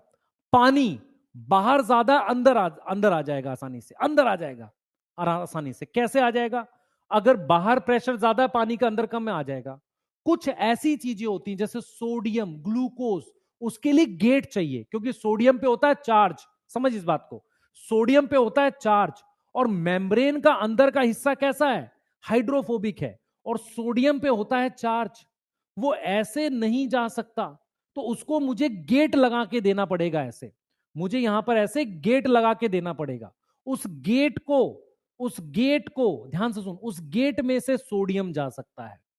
वो डायरेक्ट नहीं जा सकता क्योंकि इस पर चार्ज है, और अंदर का हिस्सा कैसा है, हाइड्रोफोबिक है। यही चीज आपको समझा रहा हूं कि मेम्ब्रेन पर एक जरूरी चीज होती है, उसका ट्रांसपोर्ट। सबसे इंपॉर्टेंट चीज होती है ट्रांसपोर्ट। रिपीट करूं, एक बार रिपीट करूं फिर से। बेटा वाटर रिपेल होता है लेकिन प्रेशर से अंदर आ जाता है। यहां तक क्लियर है? रिपीट कर दें एक बार, आप सुने ध्यान से। यदि आपसे कोई कहे कि इंपॉर्टेंट कंपोनेंट बताओ, तो सबसे इंपॉर्टेंट कंपोनेंट है ट्रांसपोर्ट। मेम्ब्रेन के आर पर from outside to inside movement by diffusion, तो सबसे इंपॉर्टेंट कंपोनेंट है ट्रांसपोर्ट। ट्रांसपोर्ट ऑफ मॉलिक्यूल्स, हमें अलग अलग मॉलिक्यूल्स का ट्रांसपोर्ट करना पड़ता है मेम्ब्रेन के थ्रू, और उसके लिए कई तरीके होते हैं। कुछ चीजें डायरेक्ट आ जाती हैं बिना रोके हुए, बस फर्क क्या होता है, यहां इसका प्रेशर और यहां प्रेशर डिफरेंस होना चाहिए। ठीक है, प्रेशर डिफरेंस होना चाहिए। मेरी बात समझ में आ रहा है? प्रेशर डिफरेंस होना चाहिए। दूसरी चीज क्या है बेटा, पानी भी डायरेक्ट आ सकता है। अच्छा मुझे एक चीज बताओ, कौन सी ऐसी चीज है जो डायरेक्ट पास हो सकती है? लिपिड पास हो जाएगा डायरेक्ट? लिपिड पास हो जाएगा कि नहीं डायरेक्ट, ये बताओ। लिपिड पास हो जाएगा। लिपिड खुद से क्या है, लिपिड कैसा है, मेम्ब्रेन किसकी बनी हुई है, लिपिड की। तो लिपिड भी डायरेक्ट पास हो जाएगा। लिपिड भी क्या हो जाएगा, डायरेक्ट पास हो जाएगा। तो हम क्या पढ़ रहे हैं, हम ये पढ़ रहे हैं बेटा कि आउटसाइड से इनसाइड लाने के लिए मेम्ब्रेन पर कुछ गेट लगे होने चाहिए। उन गेट को हम क्या बोलते हैं, चैनल्स बोलते हैं। क्या बोलते हैं, चैनल्स बोलते हैं। एक तो ये ध्यान रखना, ये चैनल्स किस तरह की चीजों का ट्रांसपोर्ट कराते हैं, जो चीजें पोलर होती है। पोलर समझ में आता है, जिन पर चार्ज होता है। अब दूसरी इंपॉर्टेंट चीज सुनना, बहुत इंपॉर्टेंट है। दूसरी इंपॉर्टेंट चीज है कि इसके अंदर कुछ केमिकल रिएक्शन चलते हैं। ए कन्वर्ट होता है बी में, कुछ केमिकल रिएक्शन। तो अगर आपसे कहे कि सेल के इंपॉर्टेंट कंपोनेंट में क्या है, सबसे पहले है ट्रांसपोर्ट ऑफ मॉलिक्यूल मेम्ब्रेन के अलावा। दूसरा मेरे पास है बेटा केमिकल रिएक्शंस। केमिकल रिएक्शंस जो कहां होते हैं, chemical reaction inside cytoplasm. Inside cytoplasm में जो केमिकल रिएक्शंस होते हैं वो। अब मेरी बात बहुत ध्यान से सुनो। कितने लोगों को यह समझ में आता है कि केमिकल रिएक्शन जो हैं वो तेज हो सकते हैं, फास्ट हो सकते हैं, कैसे भी हो सकते हैं? ये पता है कि नहीं पता है? ये पता है कि नहीं पता है? ये पता है कि नहीं पता है? पता है। हमें सेल के अंदर कैसे केमिकल रिएक्शन चाहिए, स्लो चाहिए, फास्ट चाहिए? फास्ट चाहिए। फास्ट कराने के लिए मुझे एंजाइम की जरूरत होती है। तो जो केमिकल रिएक्शन इनसाइड साइटोप्लाज्म करवाता है वो कैसे होते हैं, बाई एंजाइम होते हैं। इसीलिए इनका नाम होता है नोन एज मेटाबॉलिक रिएक्शन। मैं आपको एक चीज क्लियर बता देता हूं, ध्यान से सुनना इस बात को। शायद इस बात को बहुत सारे लोग सीरियसली लेते नहीं है। कोई भी ऐसा केमिकल रिएक्शन नहीं होता सेल के अंदर जो बिना एंजाइम के हो सके। इसका मतलब सेल के अंदर होने वाले सारे केमिकल रिएक्शन मेटाबॉलिक रिएक्शन होते हैं। अब मेटाबॉलिक रिएक्शन कराने के लिए मुझे क्या चाहिए बताओ? मेटाबॉलिक रिएक्शन कराने के लिए एंजाइम चाहिए। एंजाइम बनी होती है प्रोटीन की। तो मेटाबॉलिक रिएक्शन के लिए मुझे क्या चाहिए, एंजाइम रिक्वायर है। और एंजाइम किसकी बनी होती है, जल्दी बताओ। एंजाइम क्या होते हैं? एंजाइम्स आर मोस्टली प्रोटीन्स, हमेशा नहीं, एंजाइम्स आर मोस्टली प्रोटीन। वो क्या है बेटा? मोस्टली प्रोटीन है। अब जरा सोच के बताओ, अगर एंजाइम मोस्टली प्रोटीन है तो हमें क्या चाहिए बेटा? हमें राइबोसोम की रिक्वायरमेंट है। राइबोसोम क्या करेगा? राइबोसोम बनाएगा फॉर्म प्रोटीन। तो एक और चीज हमारे पास होती है, राइबोसोम। क्लियर है? तो अगर आपसे कोई पूछे किसी सेल में सबसे जरूरी चीजों में क्या क्या है, सबसे पहला कंपोनेंट चलो लिख देते हैं। सबसे पहला कंपोनेंट लिख देते हैं मेम्ब्रेन, इसको दूसरा कर देते हैं, इसको कर देते हैं दूसरा, इसको कर देते हैं तीसरा। दूसरा कंपोनेंट हो गया ट्रांसपोर्ट, तीसरा कंपोनेंट हो गया केमिकल रिएक्शन। क्लियर है? तीसरा कंपोनेंट हो गया केमिकल रिएक्शन, और चौथा कंपोनेंट हो गया हमारे पास राइबोसोम। अब मेरी बात सुनना ध्यान से, मेरी बात सुनना।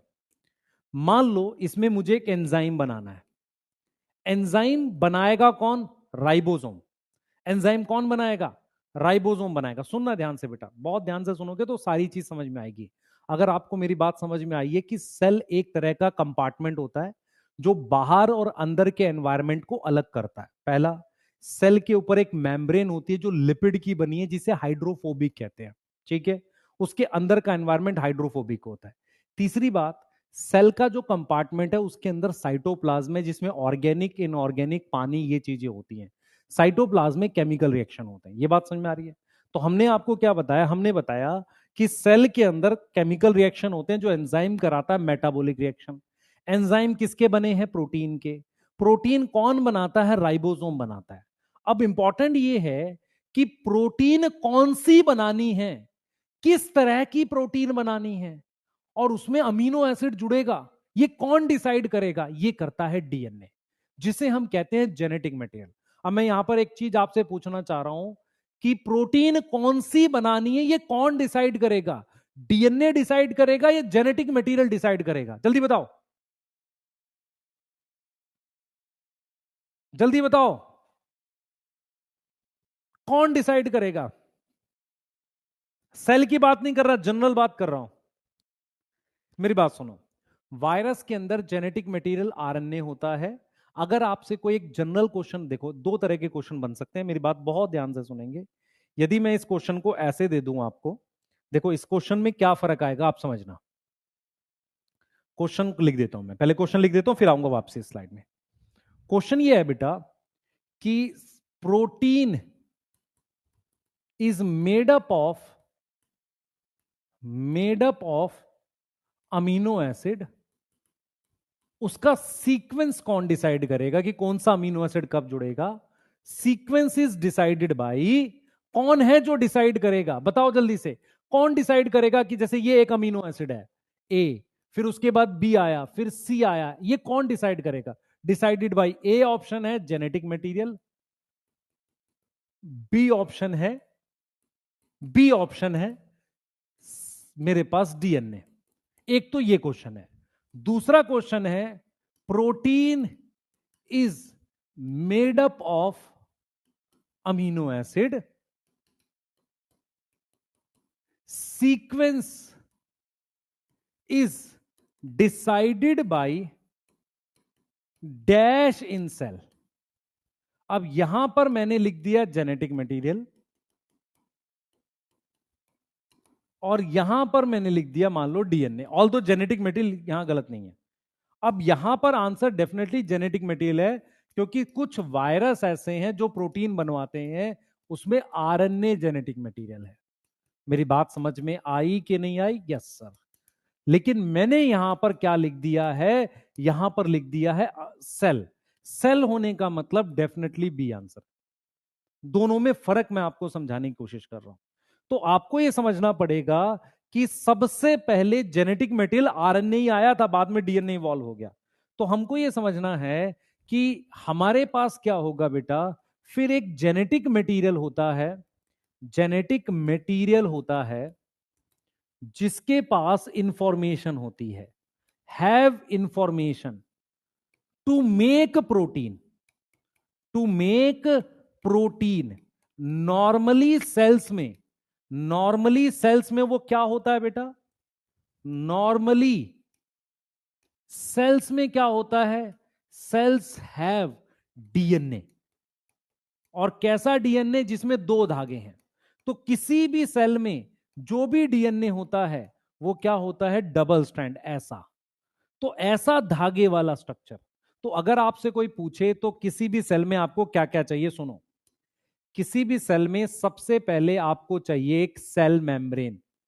अब सेल मेम्ब्रेन पर चैनल है। मेरी बात सुनेंगे? कौन बच्चा बताएगा कि सेल मेम्ब्रेन को हम लिविंग बोलते हैं या डेड बोलते हैं? यहां पर लिविंग और डेड का क्या मतलब? मेरी बात समझ ध्यान से सुन। मेरे हाथ में ये फोन है, ये फोन लिविंग और डेड का क्या मतलब है? क्या मतलब है? ये जिंदा थोड़ी होता है, कभी चल रहा है या नहीं चल रहा है। ऐसे ही सेल मेम्ब्रेन के लिविंग और डेड का मतलब है काम करना। सेल मेम्ब्रेन को हम लिविंग बोलते हैं, क्यों? क्योंकि उसके ऊपर चैनल लगे हैं, वो काम कर रही है।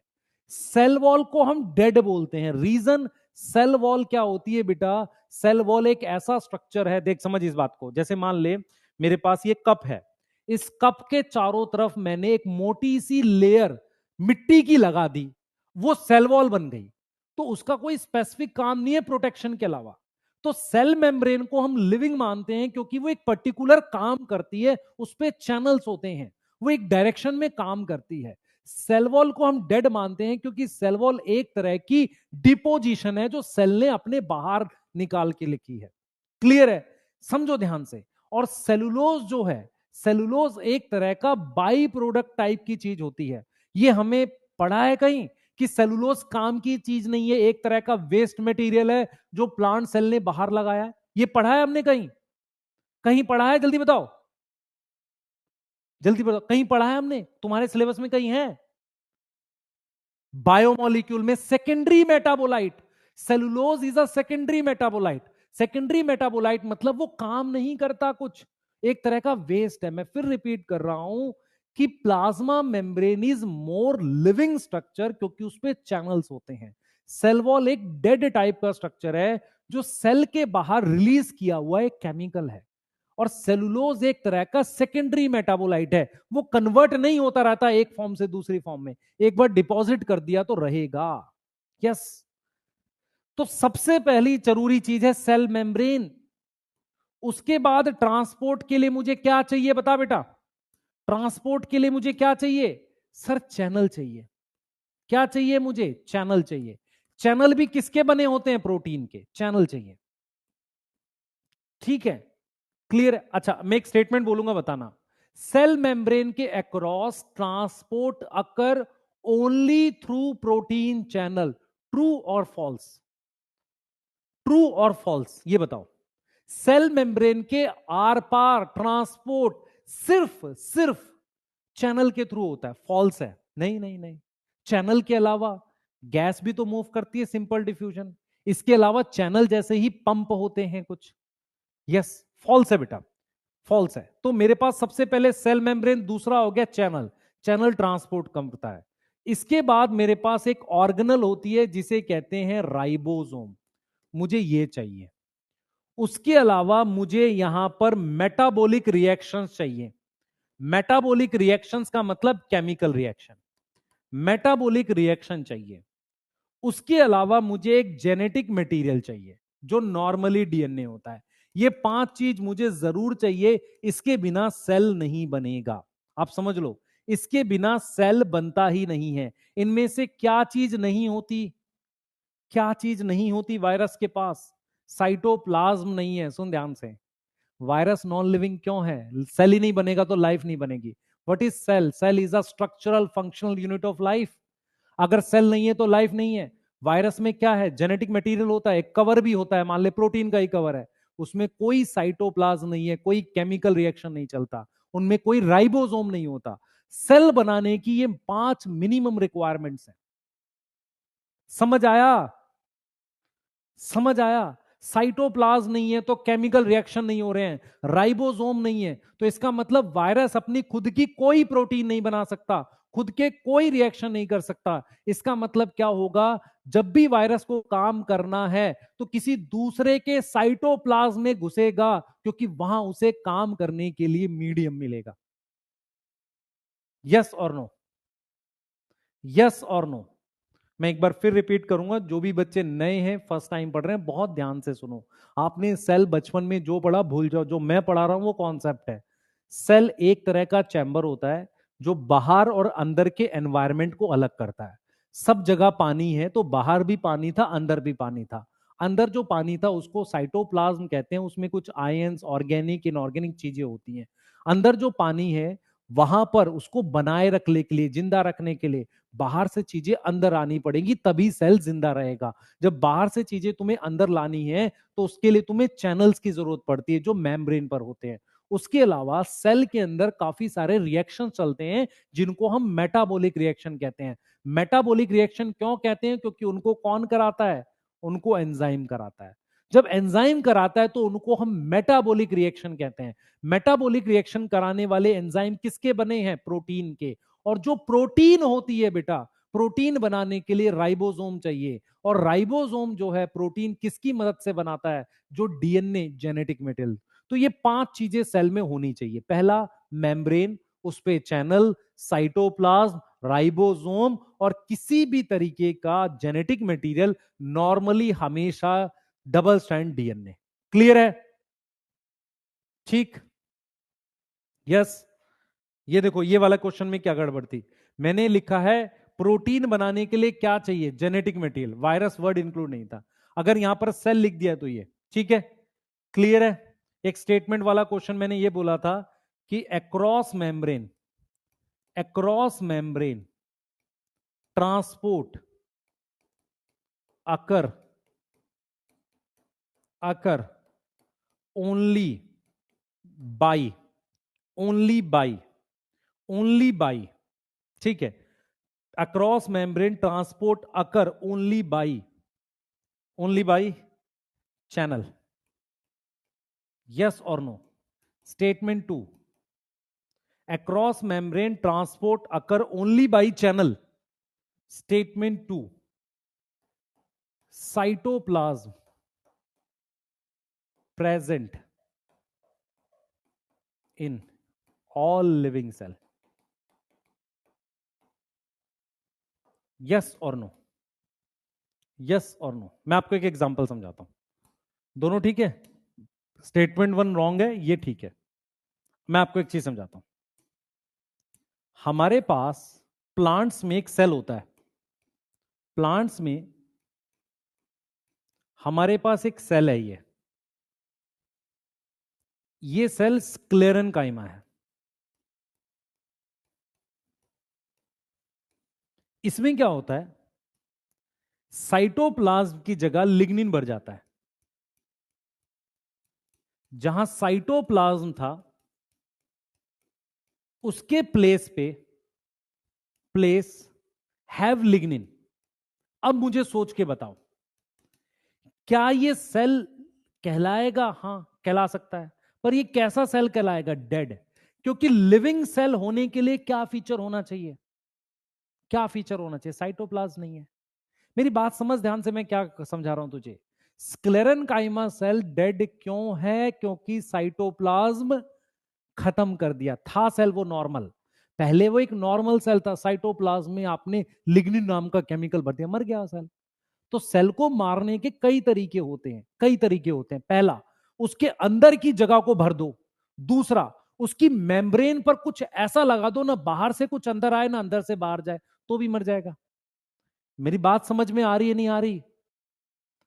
बात समझ में आ रही है नहीं आ रही?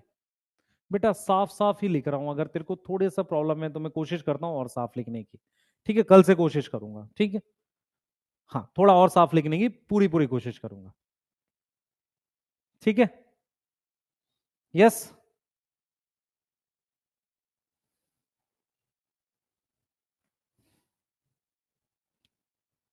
ठीक। अच्छा, मैं आपसे पूछता हूं, आरबीसी क्या सेल है? देखो, आरबीसी में न्यूक्लियस नहीं है, पर साइटोप्लाज्म है, मेम्ब्रेन है, राइबोसोम भी होते हैं। न्यूक्लियस हट गया पर न्यूक्लियस ने अपनी इंफॉर्मेशन छोड़ दी। मेरी बात ध्यान से सुनना, ध्यान सुनना। अगर मैं आपसे कहूं क्या आरबीसी सेल है, देखो बेटा आप समझो ध्यान से, ये सारी चीजें आपके लिए कॉन्सेप्चुअल हैं। अगर कॉन्सेप्ट नहीं पढ़ोगे तो आपके दिमाग में घूमता रहेगा कि सर ये आया नहीं, ये आया। RBC is cell. क्या हुआ था कहानी में समझाता हूं आपको। आरबीसी सेल है, देखो आरबीसी के पास मेम्ब्रेन है, उसके अलावा साइटोप्लाज्म है, कुछ केमिकल रिएक्शन चल रहे हैं, मेटाबॉलिक रिएक्शन है, ठीक है। और हमारे पास क्या चैनल है, बिल्कुल है, चैनल होंगे, ठीक है। और मेरे पास क्या हो सकता है, इसमें राइबोसोम हो सकते हैं। पहले न्यूक्लियस भी था।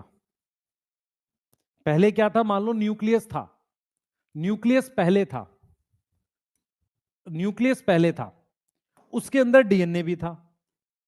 तो उस डीएनए ने क्या करना है वो बता दिया, अब हट गया। मतलब न्यूक्लियस जो था बेटा पहले था, अब नहीं है। तो डीएनए ने अपनी इंफॉर्मेशन इसको बता दी। जैसे फॉर एग्जांपल इसमें बेटा अब न्यूक्लियस नहीं है, न्यूक्लियस एब्सेंट है, पहले था। तो न्यूक्लियस में क्या होता है, डीएनए होता है। तो डीएनए से जो आरएनए बनता है जिसमें इंफॉर्मेशन होती है वो प्रेजेंट होता है, वो इंफॉर्मेशन होती है, इंफॉर्मेशन प्रेजेंट है ना। डीएनए एब्सेंट हो गया क्योंकि न्यूक्लियस नहीं है। तो इसका मतलब क्या ये सेल की तरह काम कर जाएगा, बिल्कुल कर जाएगा। समझ आया, समझ आया। कोई ऐसा बच्चा है जिसको थोड़े डाउट चल रहे हैं, बताओ। मैंने क्या बोला है, मैंने कहा किसी भी सेल के होने के लिए 4-5 रिक्वायरमेंट होती हैं। पहला मेम्ब्रेन, दूसरा साइटोप्लाज्म, मेम्ब्रेन पर चैनल्स वगैरह होंगे, राइबोसोम होंगी, समझ, रिएक्शन चल रहे होंगे। तो आरबीसी के अंदर न्यूक्लियस था, न्यूक्लियस में जेनेटिक मटेरियल भी था। उस जेनेटिक मटेरियल ने डीएनए से आरएनए बनाकर छोड़ दिया। अब आरएनए क्या होता है, आरएनए में इंफॉर्मेशन होती है प्रोटीन बनाने के लिए। समझ ध्यान से, सेल के अंदर क्या लिखा है बेटा, कहां लिखा है, मेम्ब्रेन लिखा है, साइटोप्लाज्म लिखा है, मेटाबॉलिक रिएक्शन लिखा है, राइबोसोम लिखा है, चैनल लिखे हैं, और क्या लिखा है, यस, ठीक है। अच्छा, दूसरा सुन ध्यान से। अब क्या होगा, आरबीसी कितने दिन में मर जाएगा, 120 दिन में, क्योंकि जो भी इंफॉर्मेशन थी 120 दिन में। अब जैसे मैं तेरे को समझाता हूं, तुम में से कितने लोगों ने सीव ट्यूब सुना है, सीव ट्यूब सुना है, देख क्या होता है। सीव ट्यूब भी एक सेल होता है, ऐसा प्लांट सेल होता है, और इसके साथ ये कंपेनियन सेल लगा होता है। सुना है किसी ने कंपेनियन सेल। मैं सिर्फ आपको सेल के कॉन्सेप्ट के आसपास घुमा रहा हूं ताकि आपको चीजें समझ में आए। कंपेनियन सेल है और ये सीव ट्यूब है। अब क्या होता है बेटा, इसके अंदर क्या साइटोप्लाज्म में देख क्या क्या चीजें हैं, साइटोप्लाज्म है, हां सर है, ठीक है। राइबोसोम भी हो सकता है, कोई दिक्कत नहीं है, रख लो, मर्जी है, रख सकते हो, मर्जी है तुम्हारी, हो सकता है। मेटाबॉलिक रिएक्शन चलेंगे, हाँ, मेम्ब्रेन भी होगी, मेम्ब्रेन भी होगी। लेकिन जो भी जरूरी काम है इससे करवाने के लिए, इसके बीच में गैप होता है, मतलब कनेक्शन होते हैं। इसके न्यूक्लियस से, इसका न्यूक्लियस इसको कंट्रोल करता है। इसका मतलब सेल होने के लिए इसमें सारी चीजें हैं, न्यूक्लियस नहीं है। न्यूक्लियस ना होने की वजह से ये कंपेनियन सेल का न्यूक्लियस अपने आरएनए या किसी भी तरह इसको कंट्रोल करेगा। मेरी बात समझ पा रहे हो, नहीं पा रहे हो, बात समझ में आ रही कि नहीं आ रही। सीव बेटा ये फ्लोएम में होता है। सीव ट्यूब के बगल में एक सेल होता है कंपेनियन सेल, क्लास 9th में पढ़ाया जाता है। कंपेनियन सेल के पास न्यूक्लियस होता है, सीव ट्यूब भी विदाउट न्यूक्लियस होता है। अगर इसमें न्यूक्लियस नहीं है तो सेल की डेफिनेशन में, या सेल क्यों है, क्योंकि ये इसका न्यूक्लियस इसे कंट्रोल करता है। अब समझो चीजों को।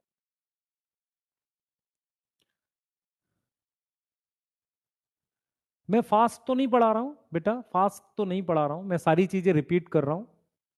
अगर लग रहा है आपको मैं फिर से स्लो और कर देता हूं, और स्लो कर देता हूं, कोई दिक्कत नहीं है, पर आपको कुछ बेसिक बातें सीखनी पड़ेंगी। मैं एक बार आज का सारा एक बार रिपीट कर देता हूं, टेंशन ना लो।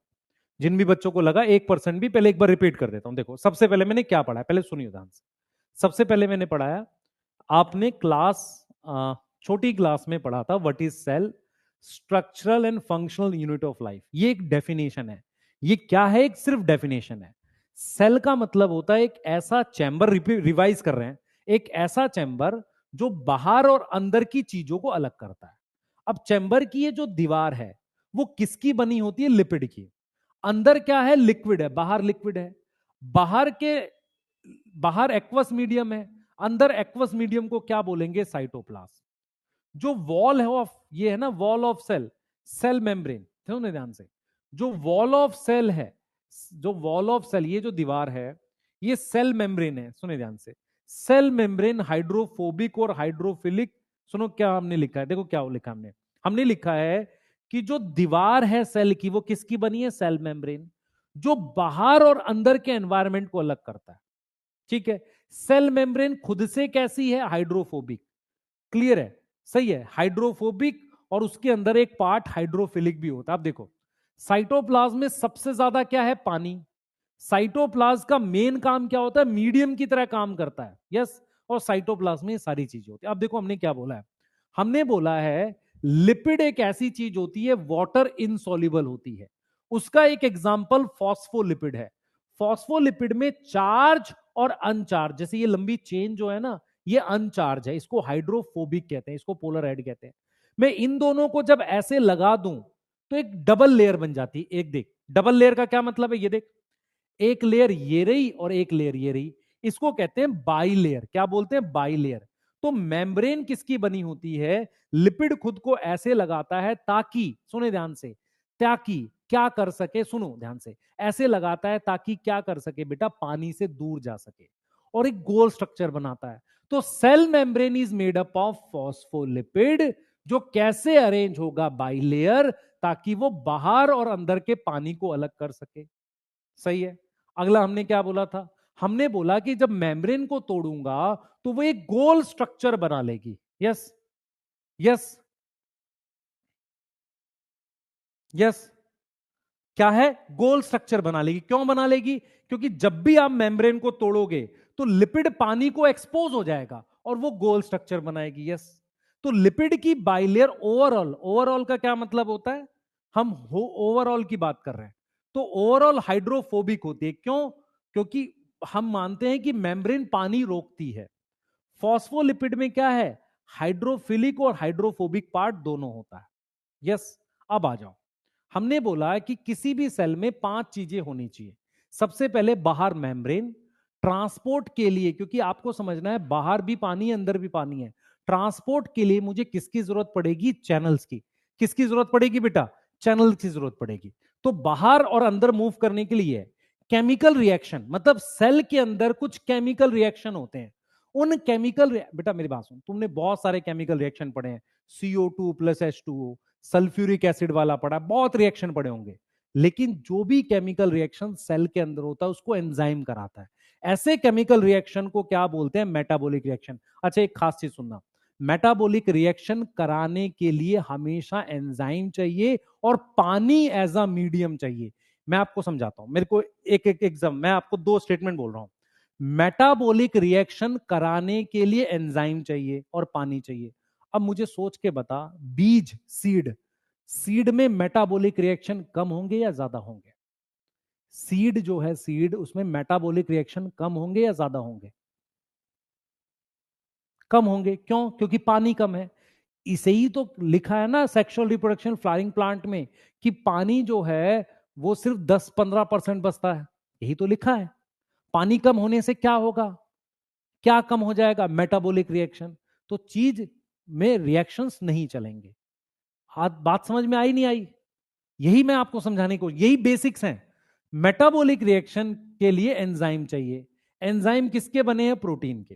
प्रोटीन बनाने के लिए मुझे एक ऑर्गेनल चाहिए होती है, राइबोसोम। जेनेटिक मटेरियल में इंफॉर्मेशन है टू मेक प्रोटीन, और ये हमारे पास हमेशा क्या होता है? एक डबल स्टैंडर्ड DNA। तो ये 5-6 रिक्वायरमेंट है जो सेल के अंदर होनी चाहिए। समझ इस चीज को। अब मैंने तुझे कुछ क्वेश्चन दिए, ये वाला देख, मैंने क्या बोला, मैंने कहा एक प्लांट सेल होता है स्क्लेरेनकाइमा, उसके साइटोप्लाज्म में लिग्निन होता है। लिग्निन क्या है, केमिकल भर जाता है, ऐसे केमिकल भरने की वजह से वो डेड हो जाता है। ऐसे ही मैंने आरबीसी का एग्जांपल दिया। आरबीसी एक लिविंग सेल है बेटा। कैसा सेल है, लिविंग सेल है। क्यों है, क्योंकि उसमें सारी चीजें हैं, मेम्ब्रेन है, साइटोप्लाज्म है, मेटा, बस न्यूक्लियस नहीं है। न्यूक्लियस भले ही नहीं है, पर न्यूक्लियस में क्या होता है, डीएनए। डीएनए क्या बनाता है, आरएनए। डीएनए क्या बनाता है, आरएनए, जिसमें इंफॉर्मेशन होती है, वो इंफॉर्मेशन है। क्लियर है कि नहीं। सेम सीव ट्यूब देख लो, तो कंपेनियन सेल का न्यूक्लियस, कंपेनियन सेल का जो न्यूक्लियस है, ये कंट्रोल करता है इस सेल को, इस सेल को ये कंट्रोल, इस, ये भी एक सेल है, इसमें न्यूक्लियस नहीं है, इसको कंट्रोल करता है। यस और नो, यस और नो। ठीक है, अब जरा मेरी बात सुनना ध्यान से, मैं आपको जो चीज समझाने जा रहा हूं, मेरी बात सुनना। यहां तक क्लियर है बेटा। सेल मेम्ब्रेन हाइड्रोफोबिक काउंट होती है। क्यों काउंट होती है, क्योंकि वो पानी को रोकती है। एक चीज लास्ट बताऊंगा, ध्यान से सुनेंगे, इधर देखना। अब मैं आपसे कहता हूं ये दो टाइप के सेल है, सुनना ध्यान से। यहां पर सेल मेम्ब्रेन है, हाँ सर, ठीक है। यहां पर साइटोप्लाज्म है, हाँ सर। इस पर चैनल हो सकते हैं, हाँ सर, चैनल भी हो सकते हैं। इस पर ये जेनेटिक मटेरियल डीएनए है।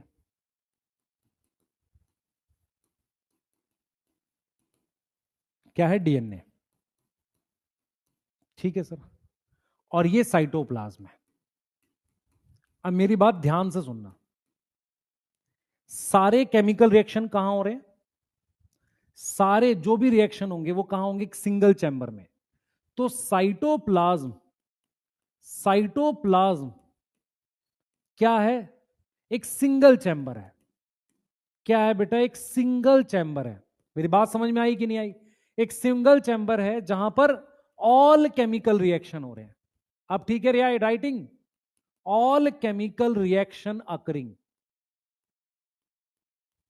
क्या यहां तक कोई डाउट है तुझे, बता बता। ठीक है, यहां तक ठीक है, सही है सर, ये सारी चीजें हैं, सही है। उसके बाद क्या है बेटा, उसके बाद जरा इसमें देखते हैं। ये मेरे पास मेम्ब्रेन है, इस पे चैनल भी हो सकता है, इस पे राइबोसोम भी हो सकता है यहां पर, ठीक है। यहां ये साइटोप्लाज्म है, ठीक, ध्यान से सुनना।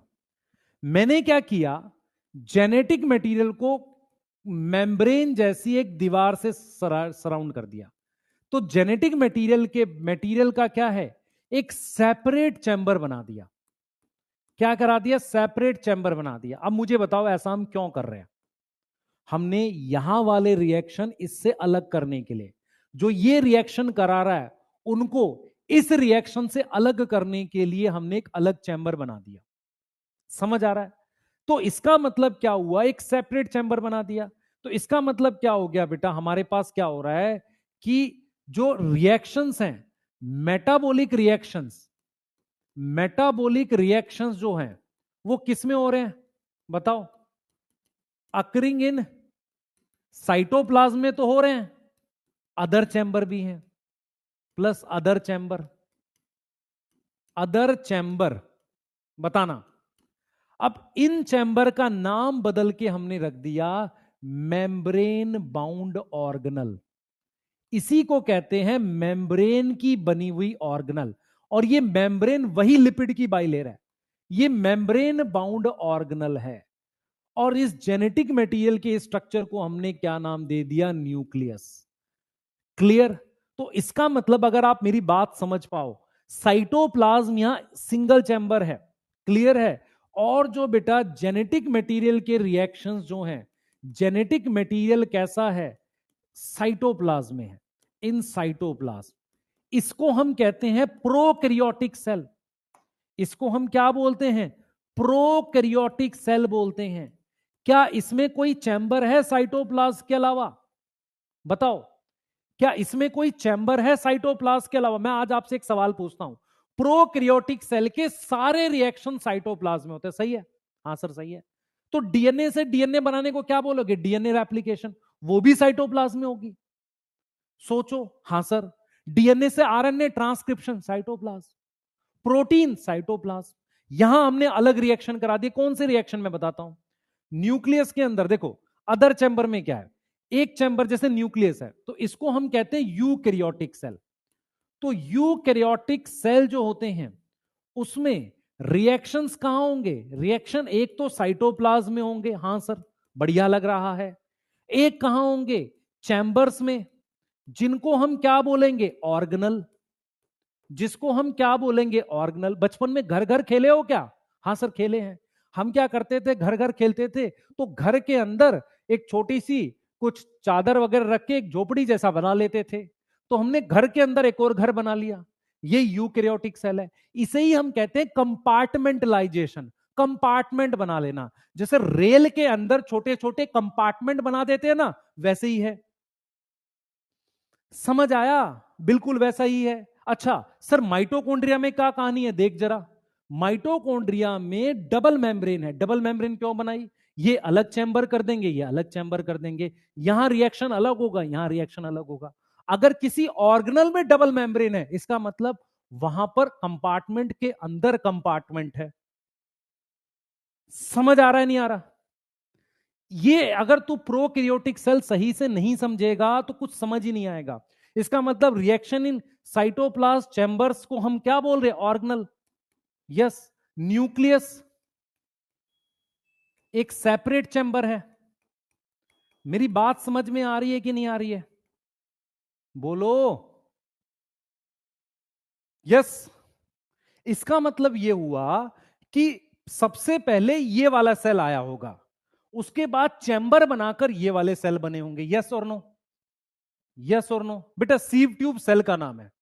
सीव ट्यूब एक सेल का नाम है। अगर आप मेरी बात समझ पाए, प्रोकैरियोटिक और यूकैरियोटिक सेल में क्या समानता है? इसमें भी मेम्ब्रेन है, इसमें भी मेम्ब्रेन है, इसमें भी जेनेटिक मटेरियल है, इसमें भी जेनेटिक मटेरियल है। इसका जेनेटिक मटेरियल साइटोप्लाज्म में, इसका जेनेटिक मटेरियल न्यूक्लियस में, मतलब एक अलग चैम्बर में। न्यूक्लियस को समझ पा रहा है? एक अलग रिएक्शन है। सही है, एक अलग रिएक्शन है। सही है कि नहीं? बता भाई। ठीक है? यस। अच्छा, आप में से अब एक देखा है, शहरों में एक नया कल्चर आ गया है। एक नया कल्चर आ गया है। क्या कल्चर है सर? कल्चर ये है, सुनिए ध्यान से, कल्चर ये है कि ओपन किचन होने लगे। क्यों? क्योंकि किचन को यार लगा डेली हर 10 मिनट में किचन यूज हो रहा है, तो गेट खुला ही रहता है। हुआ है कि नहीं हुआ है? हुआ है कि नहीं हुआ? हाँ सर हुआ है। अब सुन ध्यान से, क्या है, मैं तेरे को एक चीज समझाता हूँ, कॉन्सेप्ट समझियो। अगर कॉन्सेप्ट पकड़ेगा तो मजा आएगा। देख क्या हुआ था एक्चुअल में, क्या हुआ था समझ। एक्चुअल में कहानी क्या थी कि मान लो मैंने ये सेल बना दी, कोशिका बना दी, ये सेल है। अब इस सेल को मान ले मैं नाम दे देता हूं यूकैरियोटिक सेल। ठीक है सर, रख दो नाम। अब मान लो मैंने ये न्यूक्लियस बना लिया, ये न्यूक्लियस है डबल मेम्ब्रेन का। ठीक है सर, बढ़िया लग रहा है। इसको मान लो मैंने ईआर लिख दिया। अब क्या है, यहां से चीज यहां चैनल के थ्रू जा रही है, लेकिन मुझे पता है कि न्यूक्लियस और साइटोप्लाज्म में मुझे लगातार चीजों को मूव करना है। तो मैंने यहां पर थोड़े बड़े गेट बना दिए। मतलब मैंने क्या करी, कहीं कहीं पर बड़े गेट बना दिए। बड़े गेट कैसे बनाऊंगा? ये मेम्ब्रेन यहां पर ऐसे जोड़ दी, तो इसको बोल दिया न्यूक्लियर पोर। तो अगर मैं आपसे सवाल पूछूं कि साइटोप्लाज्म और ईआर, ईआर और साइटोप्लाज्म के बीच में क्या ज्यादा कम्युनिकेशन होता है एज कंपेयर टू न्यूक्लियस और साइटोप्लाज्म के? इसमें ज्यादा होगा, क्योंकि इसमें बड़े गेट छोड़े हैं। नहीं, उसको हम कहते हैं न्यूक्लियर पोर। लेकिन मैंने क्या किया है, चैम्बर अलग कर दिया है। इसको न्यूक्लियस बोला, इसके अंदर। मेरी बात समझ पा रहे हो नहीं पा रहे हो? मेरी बात समझ पा रहे हो कि नहीं पा रहे हो? मेरी बात समझ में आ रही है? मैंने ये मेम्ब्रेन किसकी बनाई है? लिपिड की बाइलेयर। ये भी लिपिड की बाइलेयर है। इसीलिए जब सेल साइकिल पढ़ोगे वहां पढ़ाया जाएगा कि ईआर को जब तोड़ते हैं वो वेसिकल बना लेता है। वेसिकल दिखता नहीं है। मैं आपको ये कॉन्सेप्ट समझा रहा हूं कि न्यूक्लियस एक अलग चैम्बर है, यहां पर न्यूक्लियर पोर होता है। न्यूक्लियर पोर क्या काम करता है बताता हूं। न्यूक्लियर पोर क्यों बनाए गए? क्योंकि न्यूक्लियर पोर क्या है, जहां पर ये दोनों मेम्ब्रेन आपस में मिलती हैं। ये ज्यादा कम्युनिकेशन करना है इसके और इसके बीच में।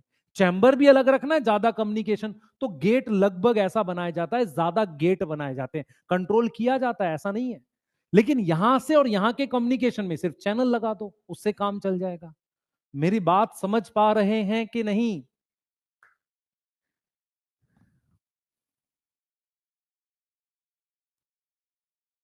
क्लियर है? मैंने क्या बोला कि वो टूट जाएगा, मैंने तो सही बोला, उसमें गलत कहा है। तो इसका मतलब हम यहां पर आज इसको रोक रहे हैं, प्रोकैरियोटिक और यूकैरियोटिक सेल पे। तो टाइप ऑफ सेल आप ध्यान से रखो, एक प्रोकैरियोटिक होता है, एक यूकैरियोटिक होता है। अगर आप मेरे साथ फील कर सकते हो, eukaryotic cell is nothing but chamber के अंदर चैम्बर है, मतलब एक सेल है उसके अंदर अलग अलग चैम्बर है। तो जब भी मैं आपको कोई ऑर्गेनल पढ़ाऊंगा तो उस चैम्बर में होने वाले फंक्शन पढ़ाऊंगा और उस चैम्बर का स्ट्रक्चर पढ़ाऊंगा। मान लो मैं आपको ईआर पढ़ाऊंगा, एंडोप्लाज्मिक रेटिकुलम, तो उसकी शेप कैसी, मतलब मेम्ब्रेन ने कैसी शेप बनाई। दूसरा, वहां कौन से काम हो रहे हैं, काम क्या होंगे, केमिकल रिएक्शंस। यस, जल्दी बताओ। फर्स्ट क्लास है बेटा, आज थोड़ा सा मजा करो। नहीं, मजा नहीं करना, ठीक है। क्लास आपकी 1 घंटा 45 मिनट की पूरी होगी, टेंशन नहीं लेंगे किसी प्रकार की, ठीक है। यस, आपने जो भी समझ आया आप हमें बताइएगा कमेंट में। स्पीड में कुछ चेंज करना है, कुछ रिक्वायरमेंट है आपकी, वो बताइए, वो सारी पूरी की जाएगी। इस क्लास के बाद इस स्लाइड पर मैं 10 क्वेश्चन लिखूंगा आपको, जिसको मैं डोपा कहता हूं।